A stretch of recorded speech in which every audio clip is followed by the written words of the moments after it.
Hello friends, welcome back in my YouTube channel literature point. Friends, मैं आज आपसे कहना चाहती हूँ कि आज जो वीडियो आया हुआ आपके एग्ज़ाम के लिए एक प्रकार का मैजिक वीडियो बन के आया है। बहुत ही ज़्यादा इंपॉर्टेंट वीडियो है। तो सबसे पहले मैं आपसे ये रिक्वेस्ट करना चाहती हूँ कि आप लोग देखते हैं कि वीडियो पे कम व्यू गया है तो आप वीडियो को तुरंत स्किप कर देते हैं। बट ये जान लीजिए कि आपके एग्ज़ाम पॉइंट ऑफ व्यू से ये वीडियो बहुत ज़्यादा इंपॉर्टेंट है। स्किप करेंगे तो आपका ही घाटा है। इसमें जो फ्रेंड मैं लेकर आई हूँ वो ये है कि आपका हॉर्नबिल बुक, जो आपका क्लास 11th का जो बुक है, उसमें all chapter in one shot लेकर आई हूँ रिवीजन। इसमें आपको हर एक चैप्टर का की समरी, डिटेल में तो नहीं कह सकते, शॉर्ट में मैं समरी को डिस्क्राइब करूँगी। और सारे ही जितने भी इंपॉर्टेंट क्वेश्चन मैं पर चैप्टर 20-20 क्वेश्चन लेकर आई हूँ आपके लिए, और प्लस मैं समरी भी अच्छे से आपको बताऊँगी। तो आप देख सकते हैं कि एक एक प्रकार से ये आपके एग्जाम के लिए रामबाण का काम करेगा ये वाला वीडियो। तो फ्रेंड, वीडियो आज का बहुत ज़्यादा इंपॉर्टेंट होने वाला है। एंड तक देखिए। अगर आपको मज़ा ना आए, आपको पढ़ने में मज़ा ना आए, अगर आप तक अभी तक आपने एनसीईआरटी 11 छुई भी नहीं है, तो भी आप एग्जाम में 100% करके आएंगे, ये मैं पूरी गारंटी के साथ कह सकती हूँ। और 100% आपको ये वीडियो देखने में बहुत मज़ा आएगा। बस आप एंड तक बने रहिएगा। तो चलिए अपनी वीडियो को स्टार्ट करते हैं, जो कि आज आपका सच में ये 100% मैजिक वीडियो ही कहलाएगा। जब आप एंड तक देखेंगे ना, तब आप खुद कमेंट करके बताएंगे कि मैम ये वीडियो कैसा लगा। मीन्स आप देखिएगा कितना अच्छा कमेंट करेंगे, है ना। तो चलिए फिर वीडियो को स्टार्ट करते हैं। सबसे पहले तो मैं वीडियो स्टार्ट करने से पहले थोड़ा सा आप लोग को पूरा इंट्रोडक्शन दे देना चाहती हूँ कि क्या क्या हम वीडियो में पढ़ेंगे। देखिए, हमारा सबसे पहले तो ये हमारा रहा first chapter, the portrait of a lady, जो कि खुशवंत सिंह के द्वारा लिखा गया है।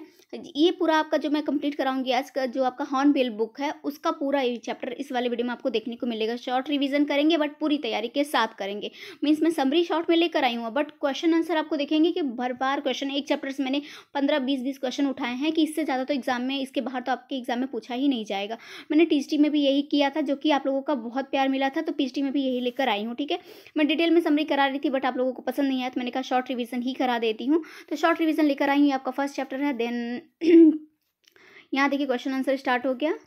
फिर आपका ऐसे ही मीन्स पूरा चैप्टर है। मैं अगर दिखाने बैठूंगी तो वीडियो लंबी हो जाएगी, बट मैं आज का वीडियो ऑलरेडी लंबा हो जाएगा, थोड़ा सा 1-1.5 घंटे का वीडियो हो जाएगा, क्योंकि पूरा ही चैप्टर कवर करेंगे तो 1-1.5 घंटे का तो हो ही जाएगा। हमारा फर्स्ट पोएम आता है अ फोटोग्राफ बाय शेरले टोल्सन। तो इसी प्रकार से आप पूरा ही देख सकते हैं। मीन्स पूरा दिखा देती हूँ आपको। फिर ये रहा क्वेश्चन आंसर चैप्टर का। फिर हमारे यहाँ पास आ जाता है second chapter, we are not afraid to die. फिर इसका पोयम आएगा। देन ऐसे ही पूरे चैप्टर आएंगे। तो पहले फर्स्ट वाले वीडियो से, अपने फर्स्ट चैप्टर से स्टार्ट करते हैं बिना लेट की। आज बातें कम करेंगे, काम ज़्यादा करेंगे, पढ़ाई ज़्यादा करेंगे, जरा सा भी 1 सेकेंड भी अपना वेस्ट नहीं करेंगे। तो चलिए फिर फर्स्ट चैप्टर अपना स्टार्ट करते हैं। तो सबसे पहले तो हम अपना पढ़ देख लेते हैं, दी पोर्ट्रेट ऑफ अ लेडी। सबसे पहले देखिए, राइटर बेस थोड़े से क्वेश्चन टीएसटी में तो देखने को नहीं मिले, मे भी पीएचडी में देखने को मिल जाए, इसलिए थोड़े से हम राइटर के बारे में जानकारी लेते हैं। तो दी पोर्ट्रेट ऑफ अ लेडी जो लिखा गया है, खुशवंत सिंह के द्वारा लिखा गया है।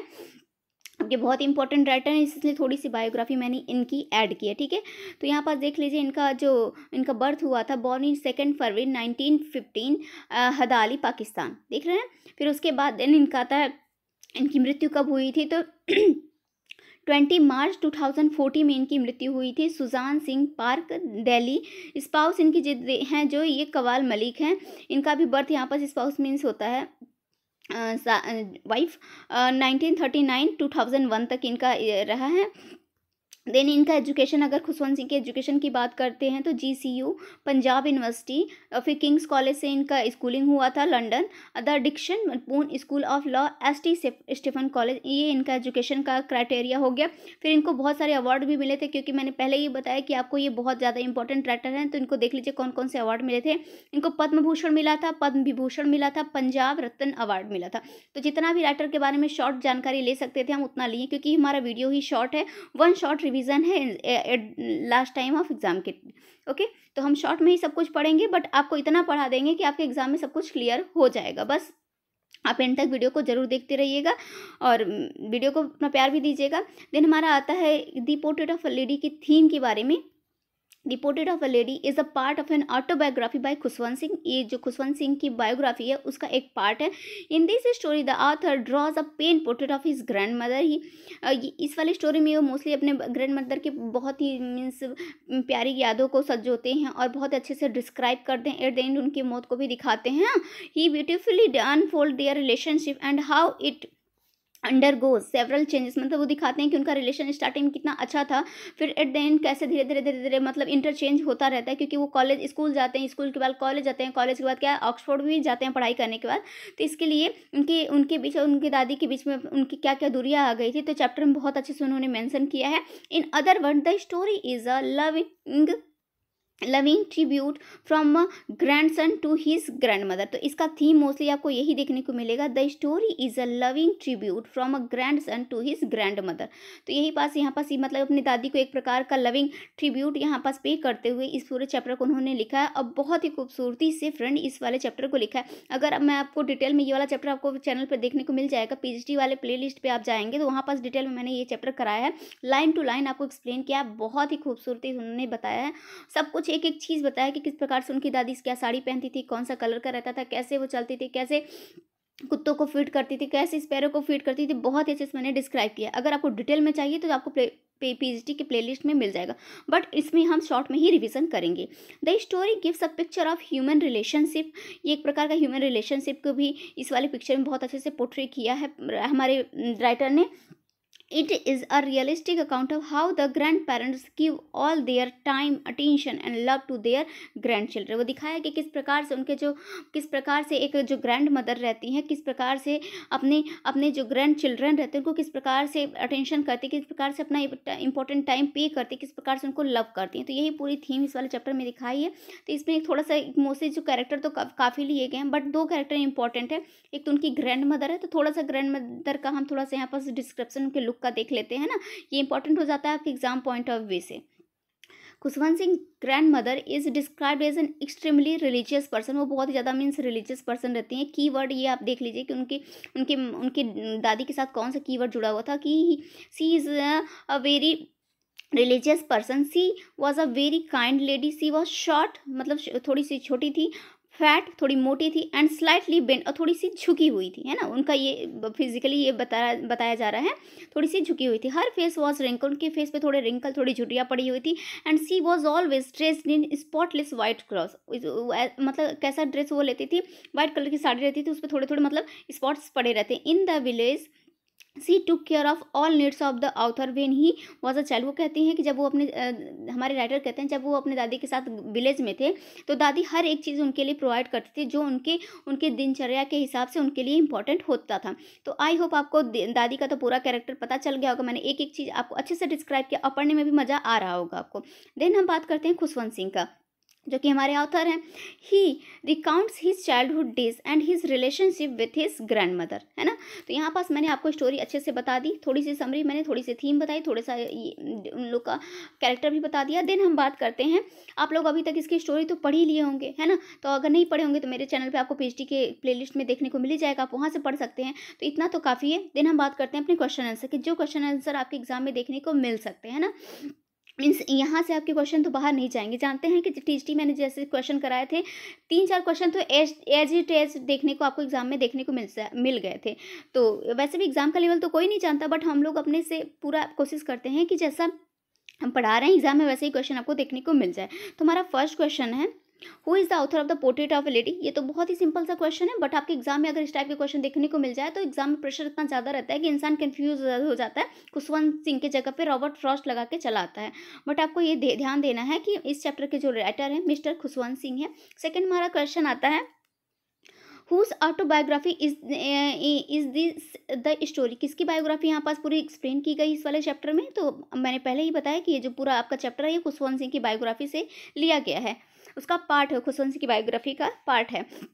देन हमारा थर्ड क्वेश्चन आता है, विच community does the writer belong. कौन से कम्युनिटी से राइटर बिलोंग करते थे। तो ये तो आप लोगों को पता ही है कि खुशवंत सिंह एक पंजाबी थे, वो सिख कम्युनिटी से बिलोंग करते थे। ये सब सिंपल से क्वेश्चन है, बट अगर एग्जाम में यही सब इतना एग्जाम का प्रेशर रहता है कि ये सब क्वेश्चन अगर आपको एग्जाम में देखने को मिल जाए तो माथा चकरा जाता है। तो नेक्स्ट हमारा क्वेश्चन आता है, where had his parent lived for. मतलब उनके जो पेरेंट्स थे कहाँ उनको छोड़ के चले गए थे, वो सिटी चले गए थे। उस टाइम उनको नहीं लेके गए थे, वो उनको उनके दादी के साथ छोड़ दिए थे। वो अपने दादी के साथ ही काफ़ी ईयर तक वो अपने दादी के साथ ही रहते हैं। बाद में उनके पेरेंट्स जो रहते हैं सिटी में, उनके दादी और उनको लेके बुलाते हैं और वहाँ पास वो रहते हैं। बस वहाँ पास उनके रिलेशन में क्या रहता है, एक मोड़ आ जाता है, मीन्स दूरियाँ थोड़ी बढ़ जाती हैं। चैप्टर आप लोगों ने पढ़ा ही होगा। आई होप अभी तक आप लोगों का सारा ही सिलेबस कंप्लीट होगा, क्योंकि एग्जाम में 5-6 दिन मुश्किल से बचे हुए हैं, तो अभी तक तो सारा ही सिलेबस कंप्लीट कर लिए होंगे ना। तो फिर हमारा नेक्स्ट क्वेश्चन आता है, इसलिए मैं समरी ज़्यादा आपको नहीं बता रही हूँ। मैं जितना इंपॉर्टेंट था एग्जाम पॉइंट ऑफ व्यू से मैंने बता दिया, थीम बता दिया आपको, कैरेक्टर बेस बता दिया, उनकी खुशवंत सिंह की बायोग्राफी भी बता दी है ना। जितना इंपॉर्टेंट है उतना बता दिया, बाकी समरी तो आप लोग आराम से एनसीईआरटी से भी कवर कर सकते हैं, और कर ही लिए होंगे, मुझे पता है अभी तक तो कर ही लिए होंगे। और नहीं किए होंगे फिर पीएचडी में बार बार बता रही हूँ कि पीएचडी की प्लेलिस्ट में जाइए, वहाँ पास बहुत अच्छे से मैंने वर्ड टू वर्ड डिस्क्राइब किया है ये वाला चैप्टर, वहाँ पास आप देख सकते हैं। नेक्स्ट हमारा क्वेश्चन आता है, who would wake up and get ready for the school. तो कौन जल्दी उठता था और हमारे जो राइटर उनको कौन जल्दी स्कूल के लिए तैयार करता था। तो ये है कि मैंने पहले ही बताया कि वो अपनी दादी के साथ गांव में रहते थे, विलेज में रहते थे। तो उनकी दादी बेचारी उठती थी, उनको तैयार करती थी, बहुत ही प्यार से स्कूल छोड़ने जाती थी। जब तक वो स्कूल में पढ़ते थे वो मंदिर में पास में बैठ के पूजा पाठ करती थी, फिर लौटते समय वो आराम से जो गली के स्ट्रीट के डॉग्स थे उनको रोटी देते हुए आती थी, है ना। ये स्टोरी तो है, आप लोगों ने पढ़ी होगी। फिर हमारा नेक्स्ट क्वेश्चन आता है, what was there in writer's breakfast. तो बताइए कि राइटर के जो ब्रेकफास्ट वो देती थी उनकी दादी, वो क्या देती थी। A thick and still chapati with a little butter and sugar spread. वो क्या कहती है, जो रात की रोटी बासी रोटी रहती थी उस पर ही बटर एंड थोड़ा सा शुगर स्प्रेड करके छिड़क के वो राइटर को दे देती थी, उसको ही खा के वो स्कूल जाते थे। नेक्स्ट हमारा क्वेश्चन आता है, to whom does she feed at the temple door. किसको फीड करती थी, मैंने अभी जस्ट आपको बताया कि डॉग को वो रोटियां देती थी। अब नेक्स्ट हमारा क्वेश्चन आता है, what do they sing in the school. तो जो हमारे राइटर थे उस टाइम क्या क्या क्या सिंग करते थे, स्कूल में क्या गाते थे। तो वहाँ पास अल्फ़ाबेट गाने के तरीके से बताया जाता था, मीन्स अल्फ़ाबेट को जो वहाँ पास सिखाया जाता था अच्छे से गा गा के, छोटे छोटे बच्चों को सिखाया जाता था, तो अच्छे से गाने के तरीके में अल्फ़ाबेट को सिखाया जाता था। नेक्स्ट हमारा क्वेश्चन आता है, just a second friend. Next हमारा क्वेश्चन आता है, यहाँ से इंपॉर्टेंट आपका चैप्टर बन जाता है, यहाँ से इंपॉर्टेंट क्वेश्चन हो आपके स्टार्ट हो जाते हैं। What was the turning point in the relationship of the writer and the grand mother. बताइए आपके क्या टर्निंग पॉइंट रहता है इनके रिलेशन में। तो in the city when the grandmother could not go to writer school. जब यहाँ पास मैंने आपको बताया कि जो ग्रैंड मदर रहती हैं वो अब कैसे राइटर की स्कूल उनको छोड़ने जाती हैं, फिर मंदिर में बैठती हैं जब तक वो स्कूल में रहते हैं। बट ये जब सिटी में ये लोग पहुँचते हैं, जब सिटी में ये दोनों जाते हैं, तो वहाँ पास ग्रैंड मदर जो रहती हैं वो अपने ग्रैंड सन को स्कूल छोड़ने नहीं जाती, क्योंकि वहाँ पास उनको भाई बस लेने आता है, तो और स्कूल भी थोड़ा दूरी पर रहता है। तो यहाँ पास से इनके लाइफ का क्या होता है, टर्निंग पॉइंट स्टार्ट हो जाता है। नेक्स्ट हमारा क्वेश्चन आता है, why was she disturb one day. क्यों डिस्टर्ब हो जाती हैं वो, एक क्या चीज़ ऐसे सुन लेती हैं कि वो डिस्टर्ब हो जाती हैं उनकी दादी। तो हमारा आंसर है, when the writer announced one day he was being given music lesson. वो जब अपनी दादी को बताता है कि दादी आज तो स्कूल में पता है म्यूजिक पढ़ाया गया, बहुत अच्छा लगा मुझे, ऐसे जब वो अपनी दादी को बताता है तो वो दादी उसकी डिस्टर्ब हो जाती है। वो कहती हैं कि मतलब अच्छे परिवार के लोगों को म्यूजिक वगैरह नहीं सीखना चाहिए, तो इसलिए वो थोड़ी सी डिस्टर्ब हो जाती हैं। नेक्स्ट हमारा क्वेश्चन आता है, whose monopoly was the music according to her. मतलब दादी के हिसाब से किसके लिए म्यूजिक होता है। तो हर लोट तो उनके हिसाब से किसके लिए होता है, हर लोट्स एंड बेगर्स। जो बेगर्स होते हैं या फिर हर लोट्स मीन्स क्या बताएं हम आपको, जैसे कि वो जो औरतें होती हैं, अब वो वाली मीन्स कि क्या बताएं हम अब यार वैसा वर्ड नहीं यूज़ करना चाहते, बट जान लीजिए कि जो औरतें रहती हैं जो कि अच्छी नहीं मानी जाती ना, उनके लिए और बेगर्स के लिए ये म्यूज़िक बनाया गया है उनकी दादी के हिसाब से, ऐसा उनको लगता है। नेक्स्ट हमारा क्वेश्चन आता है, what was the common link between the two. तो कॉमन लिंक उस टाइम जब स्कूल लाइफ वो सिटी में स्टार्ट कर दिए थे तो सब कुछ उनका सेपरेट हो गया था, बट क्या कॉमन लिंक था जो कि वो लोग एक साथ शेयर करते थे। तो यही आपको क्वेश्चन में पूछा गया है। तो यही एक ही चीज़ था कि रूम था कि दोनों लोग भले ही अलग अलग रहते थे, बट क्या करें, रूम उन लोग शेयर करते थे। बच्चा स्कूल जाता था, दिन भर स्कूल में रहता था, फिर सिंगिंग वगैरह में पार्टिसिपेट करता था, तो दादी इससे काफ़ी अकेले रहती थी। बट जब तक वो स्कूल में थे तब तक उनका रूम एक ही था, मतलब दादी पोता एक ही रूम में रहते थे। तो नेक्स्ट हमारा क्वेश्चन आता है, when was the common link of friendship snap between them. तो क्या कौन सा मतलब कॉमन लिंक रहता है जो कि उनके रिलेशन उनके फ्रेंडशिप को क्या करता है, स्नैप कर देता है, मीन्स अलग अलग कर देता है। तो ये है when the writer went to the university. जब हमारे राइटर यूनिवर्सिटी जाने लगते हैं तो उनको भाई अलग कमरा चाहिए, तो उनका स्टडी रूम एकदम अलग बनता है, सब कुछ अलग, उनके पास ज़्यादा सामान हो जाती है। तो इस टाइम से क्या करते हैं कि वो अलग रहने लगते हैं। तो ये जो होता है उनके रिलेशनशिप में बहुत ज़्यादा दूरियाँ पैदा कर देता है। ओके। तो नेक्स्ट हमारा क्वेश्चन आता है what was her happiest half an hour. तो सिटी में जो उनका दिखाया गया है कि जो वहाँ पास वो सबसे अच्छा उनको लगता था वो कौन सा घंटा होता था, कौन सा आवर होता था। तो बताइए when she would feed sparrow. जब वहाँ पास गांव में तो वो डॉग को फीड करती थी, बट जब वो सिटी में आती थी, सिटी में आ गई थी, तो वहाँ पास जो स्पैरो रहती थी तो आंगन में आ जाती थी। वहाँ पास वो जाके बेचारी छोटे छोटे रोटियों के टुकड़े डाल के स्पैरो को फीड करती थी, है ना। ये टाइम उनको सबसे अच्छा, उनका पसंदीदा टाइम ये हो जाता था। तो ऐसे चैप्टर में आपके मेंशन है। नेक्स्ट हमारा क्वेश्चन आता है who substituted dogs in the city. मतलब डॉग का प्लेस कौन सिटी में ले लिया था। तो अभी मैंने जस्ट बताया कि वो गांव में तो डॉग को फीड करती थी, बट सिटी में किसको फीड करती थी, स्पैरो को फीड करती थी। नेक्स्ट हमारा क्वेश्चन आता है फॉर फर्दर। आप देख रहे हैं मैंने कितने ज़्यादा इस चैप्टर से क्वेश्चन लिए हैं कि मैंने हर चैप्टर से ऐसे ही क्वेश्चन लिए हैं। मतलब 15 भले ही समरी मैं इसको शॉर्ट में डिस्क्राइब कर रही हूँ, बट चैप्टर वो क्वेश्चन मैंने बहुत ही ज़्यादा आपके हर चैप्टर से लिए हैं, जो कि आपके एग्जाम में कहीं से भी क्वेश्चन आ जाए आपको सारा ही नॉलेज हो। जब आप एग्जाम दे के आएंगे ना तब आपको पता चलेगा कि मैम क्या कह रही थी। अभी तो फिलहाल आपको पढ़ने में मज़ा ही आ रहा होगा। आई होप, मैं कह सकती हूँ कि मज़ा ही आ रहा होगा, इतने अच्छे से मैं पढ़ा रही हूँ। नेक्स्ट हमारा क्वेश्चन है आ रहा है नेक्स्ट हमारा क्वेश्चन है for further studies where had the writer gone.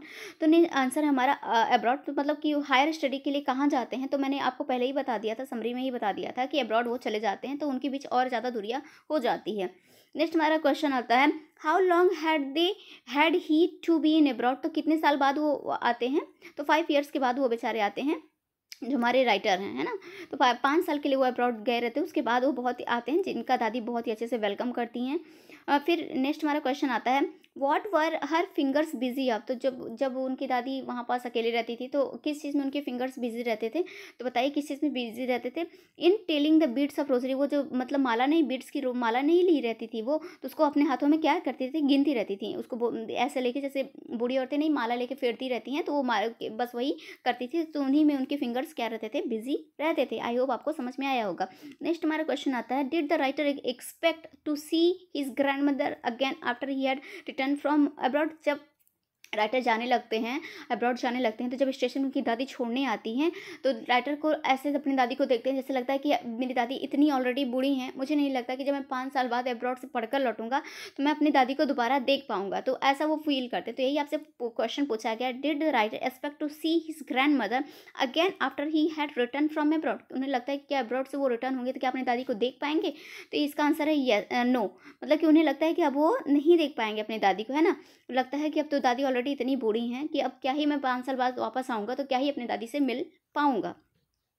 तो आई होप आपको समझ में आया होगा। नेक्स्ट हमारा क्वेश्चन आता है how did she welcome her grandson when he had return from abroad. तो जब यहाँ पास मतलब पूछा गया कि कैसे उनकी दादी उनका वेलकम करती हैं जब वो अब्रॉड से आते हैं। जब दादी उनको स्टेशन पे लेने जाती हैं, वहाँ पर जब वो देखते हैं कि दादी तो भाई जैसे ही मैं 5 साल पहले छोड़ के गया था अपनी दादी को, वैसे ही मतलब खुशवंत सिंह सोचते हैं कि जैसे मैं अपनी दादी को 5 साल पहले छोड़ के गया था, जितनी चेहरे पर उनकी झुर्रियाँ पड़ी हुई थी उतनी ही चेहरे पर झुर्रियाँ अभी भी पड़ी हुई है। मुझे लग रहा है जैसे मैं 5 साल पहले की ही दादी को भी देख रहा हूँ। तो वो देखते हैं कि उनकी दादी में कुछ भी चेंजेस नहीं हुए, तो वो देख के वो बहुत खुश होते हैं ना। तो उनकी दादी उनका अच्छे से वेलकम करती हैं। तो घर पे आके थोड़ा सा गेट टुगेदर मतलब छोटी सी पार्टी भी अपने ग्रैंडसन के वेलकम के लिए वो रखती हैं। तो कैसे वेलकम किया गया है यही क्वेश्चन इसमें पूछा गया है। तो इसका आंसर है for many hours she thumped the old drum and sung of the homecoming of warriors. मतलब वो अपने पोते को एक प्रकार से वॉरियर्स की तरह मानती हैं और बहुत टाइम तक गाना गाती हैं, ड्रम बजाती हैं। तो इस प्रकार से मतलब बहुत अच्छे से अपने ग्रैंडसन का वेलकम करती हैं अब्रॉड से। नेक्स्ट हमारा क्वेश्चन आता है व्हाट हैपन आफ्टर सी संग अ लॉट। जब वो बहुत ज़्यादा गाना गा लेती है तो उनके साथ क्या होता है। तो नेक्स्ट हमारा इसका आंसर सी फेल इल। वो बेचारी बीमार हो जाती हैं और एट द एंड उन क्या हो जाती हैं, डाइड। She died. तो उनकी मृत्यु भी हो जाती है क्योंकि वो बहुत ज़्यादा गाना बजाना कर लेती हैं। ऑलरेडी वो इतनी बूढ़ी थी तो इतना तो उनकी कैपेसिटी थी नहीं, बट वो अपने ग्रैंडसन के वेलकम इतनी ज़्यादा हैप्पी थी कि बहुत ज़्यादा गाना बजाना ड्रम सब कुछ क्या कर लेती हैं। तो क्या करती हैं उसकी वजह से वो बीमार हो जाती हैं और बेचारी एट द एंड ख़त्म हो जाती हैं। तो how did her members of the family come to know of her death. कैसे उनके फैमिली को पता चलता है कि वो जो दादी हैं वो ख़त्म हो गई हैं।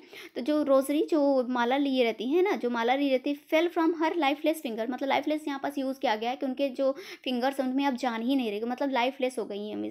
समझ पा रहे हैं आप लोग। जो वो रोजरी रहता है उनके लाइफलेस फिंगर से छूट के नीचे गिर जाता है। हर लिम्स स्टॉप्ड मूविंग और उनका जो लिप्स स्टॉप्ड मूविंग और उनके जो लिप्स रहते हैं वो मूविंग करना बंद कर देते हैं। तो इस प्रकार से घर वालों को पता चलता है कि पूरी मोतियों की माला है जो रोजरी की जो माला रहती है वो पूरी बिखर जाती है और उनका लिप्स जो रहता है एकदम स्टॉप हो जाते हैं। तो घर वालों को पता चल जाता है कि हाँ भाई इनकी डेथ हो गई है।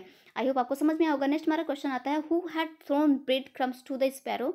तो जब वहाँ पास उनकी दादी का वो पूरा बॉडी रखी रहती है अंतिम समय का, तो उनकी वहाँ पास क्या आप लोग स्टोरी में पढ़े होंगे कि बहुत सारी क्रोज आके वहाँ पास जैसे लग रहा है वो भी अपना शोक व्यक्त कर रही हैं उनके उनके मौन पर। बहुत ज़्यादा जितनी भी स्पैरो को वहाँ पास वो फीड करती थी सारे वहाँ पास इकट्ठा आंगन में हुए रहते हैं। तो वहाँ पास उसकी जो हमारे राइटर की मदर रहती हैं वो क्या करती हैं, जाके वहाँ वो लोग भी ब्रेड के थोड़े थोड़े छोटे छोटे टुकड़े डालती हैं स्पैरो को, बट स्पैरो क्या करती हैं वो नहीं खाती हैं ना, वो नहीं खाती हैं। वो ऐसा लगता है राइटर के ऐसे उसमें अपने चैप्टर में लिखे हैं कि ऐसा लगता है कि जो स्पैरो हो वो भी दुख अपना व्यक्त कर रही हैं दादी के खत्म होने पे। तो यही क्वेश्चन पूछा गया, who had thrown bread crumbs to the sparrow. तो जस्ट अभी मैंने बताया कि उनकी मदर फेंकती हैं, मदर देती हैं।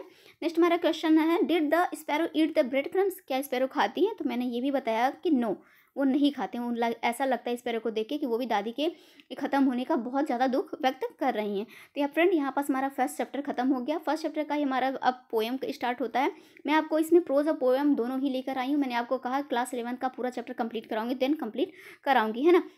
भले ये वीडियो थोड़ी लंबी हो जाए, 1-1.5 घंटे की हो जाए, बट कंप्लीट कराऊंगी। नेक्स्ट हमारा चैप्टर आता है अ फोटोग्राफ बाय शेरले टूल्सन। तो इसके देखिए राइटर आप देख लीजिए एक बार, राइटर ही बहुत ही ज़्यादा इंपॉर्टेंट है। थोड़ी सी राइटर के बारे में जानकारी ले लेते हैं। Shirley Toulson is a poet who lives in the United State. कहाँ रहती है? United State. She was born in Henley on Thames, United Kingdom on 20 मई 1924। अब इनका बर्थ और देख लीजिए कब है, 20 मई 1924। And had studied BA literature from इनका कॉलेज ब्रोकर हट्स कॉलेज लिटरेचर इन लंडन। यहाँ से इन्होंने अपनी कॉलेज की डिग्री हासिल की। Her famous works are the drovers, ये इंपॉर्टेंट हो जाता है फ्रेंड, है ना।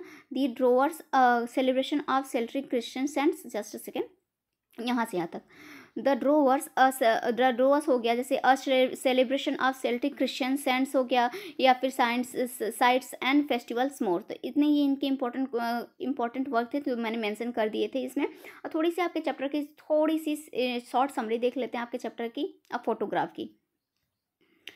तो इसमें राइटर ने बहुत ही खूबसूरती के अपनी माँ की जो भी नॉस्टैल्जिया का थीम इस चैप्टर में एक प्रकार का तो देखा गया है कि वो अपने माँ की जो प्यारी यादें रहती हैं वो किस प्रकार से इस वाले चैप्टर में संजो कर बहुत अच्छे से रीडर को वो प्रेजेंट करती हैं। तो थोड़ा सा देख लेते हैं। Shirley Toulson poem a photograph is a loving tribute to her mother. Loving tribute वो अपने मदर को पे करती हैं। The poem reflects the passage of time and is 3 stages. ये जो पोएम है टाइम पैसेज का दिखाया गया, इसमें मोस्टली 3 स्टेज को दिखाया गया है। अब फर्स्ट देख लीजिए कौन कौन से स्टेज दिखाया गया है। In the first stage the photograph shows his mother enjoying a holiday on a beach along with her 2 girls cousins. तो ये फर्स्ट वाले स्टेज में ये दिखाया गया कि कैसे उनकी मदर जो रहती हैं अपने 2 कजन्स के साथ बीच पे इंजॉय करती रहती है, ये फोटो दिखाया गया है फर्स्ट वाले स्टेज पे। देन हम बात करते हैं सेकंड स्टेज की। और मतलब कि जो फर्स्ट स्टेज में वो कितने साल की रहती हैं? 12 ईयर की रहती हैं। जो फोटोग्राफ में पिक्चर में वो उनकी पिक्चर दिखाया गया है इमेज में फोटोग्राफ में, तो वो कितने साल के, अगर पूछ लिया जाए कि राइटर की मदर कितने साल की रहती है फोटोग्राफ में, तो सीधे मतलब आपको आंसर टिक करना है, 12 ईयर्स की उनकी मदर रहती हैं। सेकेंड स्टेज में बताया गया the second stage transport us to 20 और 30 ईयर्स लेटर। अब ये कहानी सेकेंड स्टेज की तब आ जाती है जब उनकी मदर की शादी हो जाती है, उनकी छोटी सी बच्ची रहती है, मतलब लगभग कितने 20 और 30 ईयर्स 20-30 साल के बाद की कहानी आती है, जब उनकी मदर एक दिन वो फोटो अपने हाथों में लेके बैठी रहती हैं, अपना देख के वो मुस्कुराती हैं कि उस टाइम मतलब कैसे मैंने अपने कजन के साथ बीच में इंजॉय किया था, है ना, बीच पर इंजॉय किया था। तो ये सेकेंड स्टेज सबका है। This stage shows the mother laughing at her picture and the way she है and her cousin were dressed in the picture at a beach. मतलब सेकंड स्टेज में यही दिखाता है कि वो अपने हाथों में वो पिक्चर लेके बैठी रहती हैं और देखती रहती हैं और खुद पे हंसती रहती हैं कि कैसे उन लोगों ने वो मतलब कि बीच पर वो कौन सा ड्रेस पहन के गई थी और कैसे वो लोग इंजॉय किए थे। उनके 2 कज़न भी थे, वही वो देख के खुद को मतलब इंजॉय करती हैं कि कितना टाइम बदल गया है। और थर्ड स्टेज में आपको इस पोएम में देखने को मिलेगा। In the third stage the poet sadly remembers the dead mother with his broken heart. और थर्ड स्टेज में दिखाया गया है कि उनकी मदर नहीं रही। अब जो वो फोटो है वो शेरले टूल्सन अपने हाथों में लेकर बैठी हुई हैं और अपनी मदर को याद कर रही हैं और उनकी बातों को याद कर रही हैं कि जब उनके सेकंड स्टेज पे जब उनकी मदर उस फोटो को लेकर बैठी थी और क्या क्या बातें अपनी बेटी से की थी। तो मतलब शेरली टोल्सन यही याद करती हैं कि क्या क्या उनकी मदर उनसे वो बातें की थी। The photograph revives nostalgic waves in the poet. तो मैंने आपको बताया कि नॉस्टैल्जिक वेव्स इस वाले पूरे चैप्टर में देखने को मिलेगा। तो दो फोटोग्राफ भी यही पोएट को रिवाइव्स कराता है। नॉस्टैल्जिक मीन्स होता है एक स्वीट मेमोरी, है ना। नॉस्टैल्जिक मीन्स होता है पास्ट की एक स्वीट मेमोरी। आई होप आपका क्लियर होगा। तो अगर पूछ लिया जाए कि इस वाले चैप्टर में कौन सी किसकी थीम देखने को मिल रही है, तो आपको नॉस्टैल्जिया की थीम भी इस चैप्टर में देखने को मिलेगी। तो आई होप आपको ये चैप्टर क्लियर हुआ होगा, मैंने आपको अच्छे से बता दिया। तो हमारा क्वेश्चन आंसर की हमारी बारी आ गई। जल्दी जल्दी क्वेश्चन आंसर भी कर लेते हैं। अगर आपको ये वाला भी चैप्टर करना है, डिटेल में पढ़ना है, तो मेरे प्लेलिस्ट में मिल जाएगा फ्रेंड, आप वहाँ से इसको अच्छे से क्लियर कर सकते हैं। मैंने लाइन टू लाइन इस चैप्टर में कौन सा फिगर ऑफ स्पीच कहाँ पास यूज़ हुआ है, हर एक पोइटिक डिवाइसेस को अच्छे से कंप्लीट कराते हुए मैंने आपका ये वाला चैप्टर कंप्लीट कराया है ना। हर एक भावनाओं को उन्होंने किस प्रकार से व्यक्त किया अपनी माँ का, हर एक चीज़ मैंने बहुत अच्छे से इस वाले पोएम को कंप्लीट किया। अगर आपको डिटेल में देखना है, अगर आपका ये चैप्टर नहीं तैयार है डिटेल में देखना है, तो आप वहाँ से जाके देख सकते हैं। पीजीटी की प्लेलिस्ट में जाके चेक करेंगे तो आप फोटोग्राफ बहुत अच्छे से मैंने डिस्क्राइब किया है।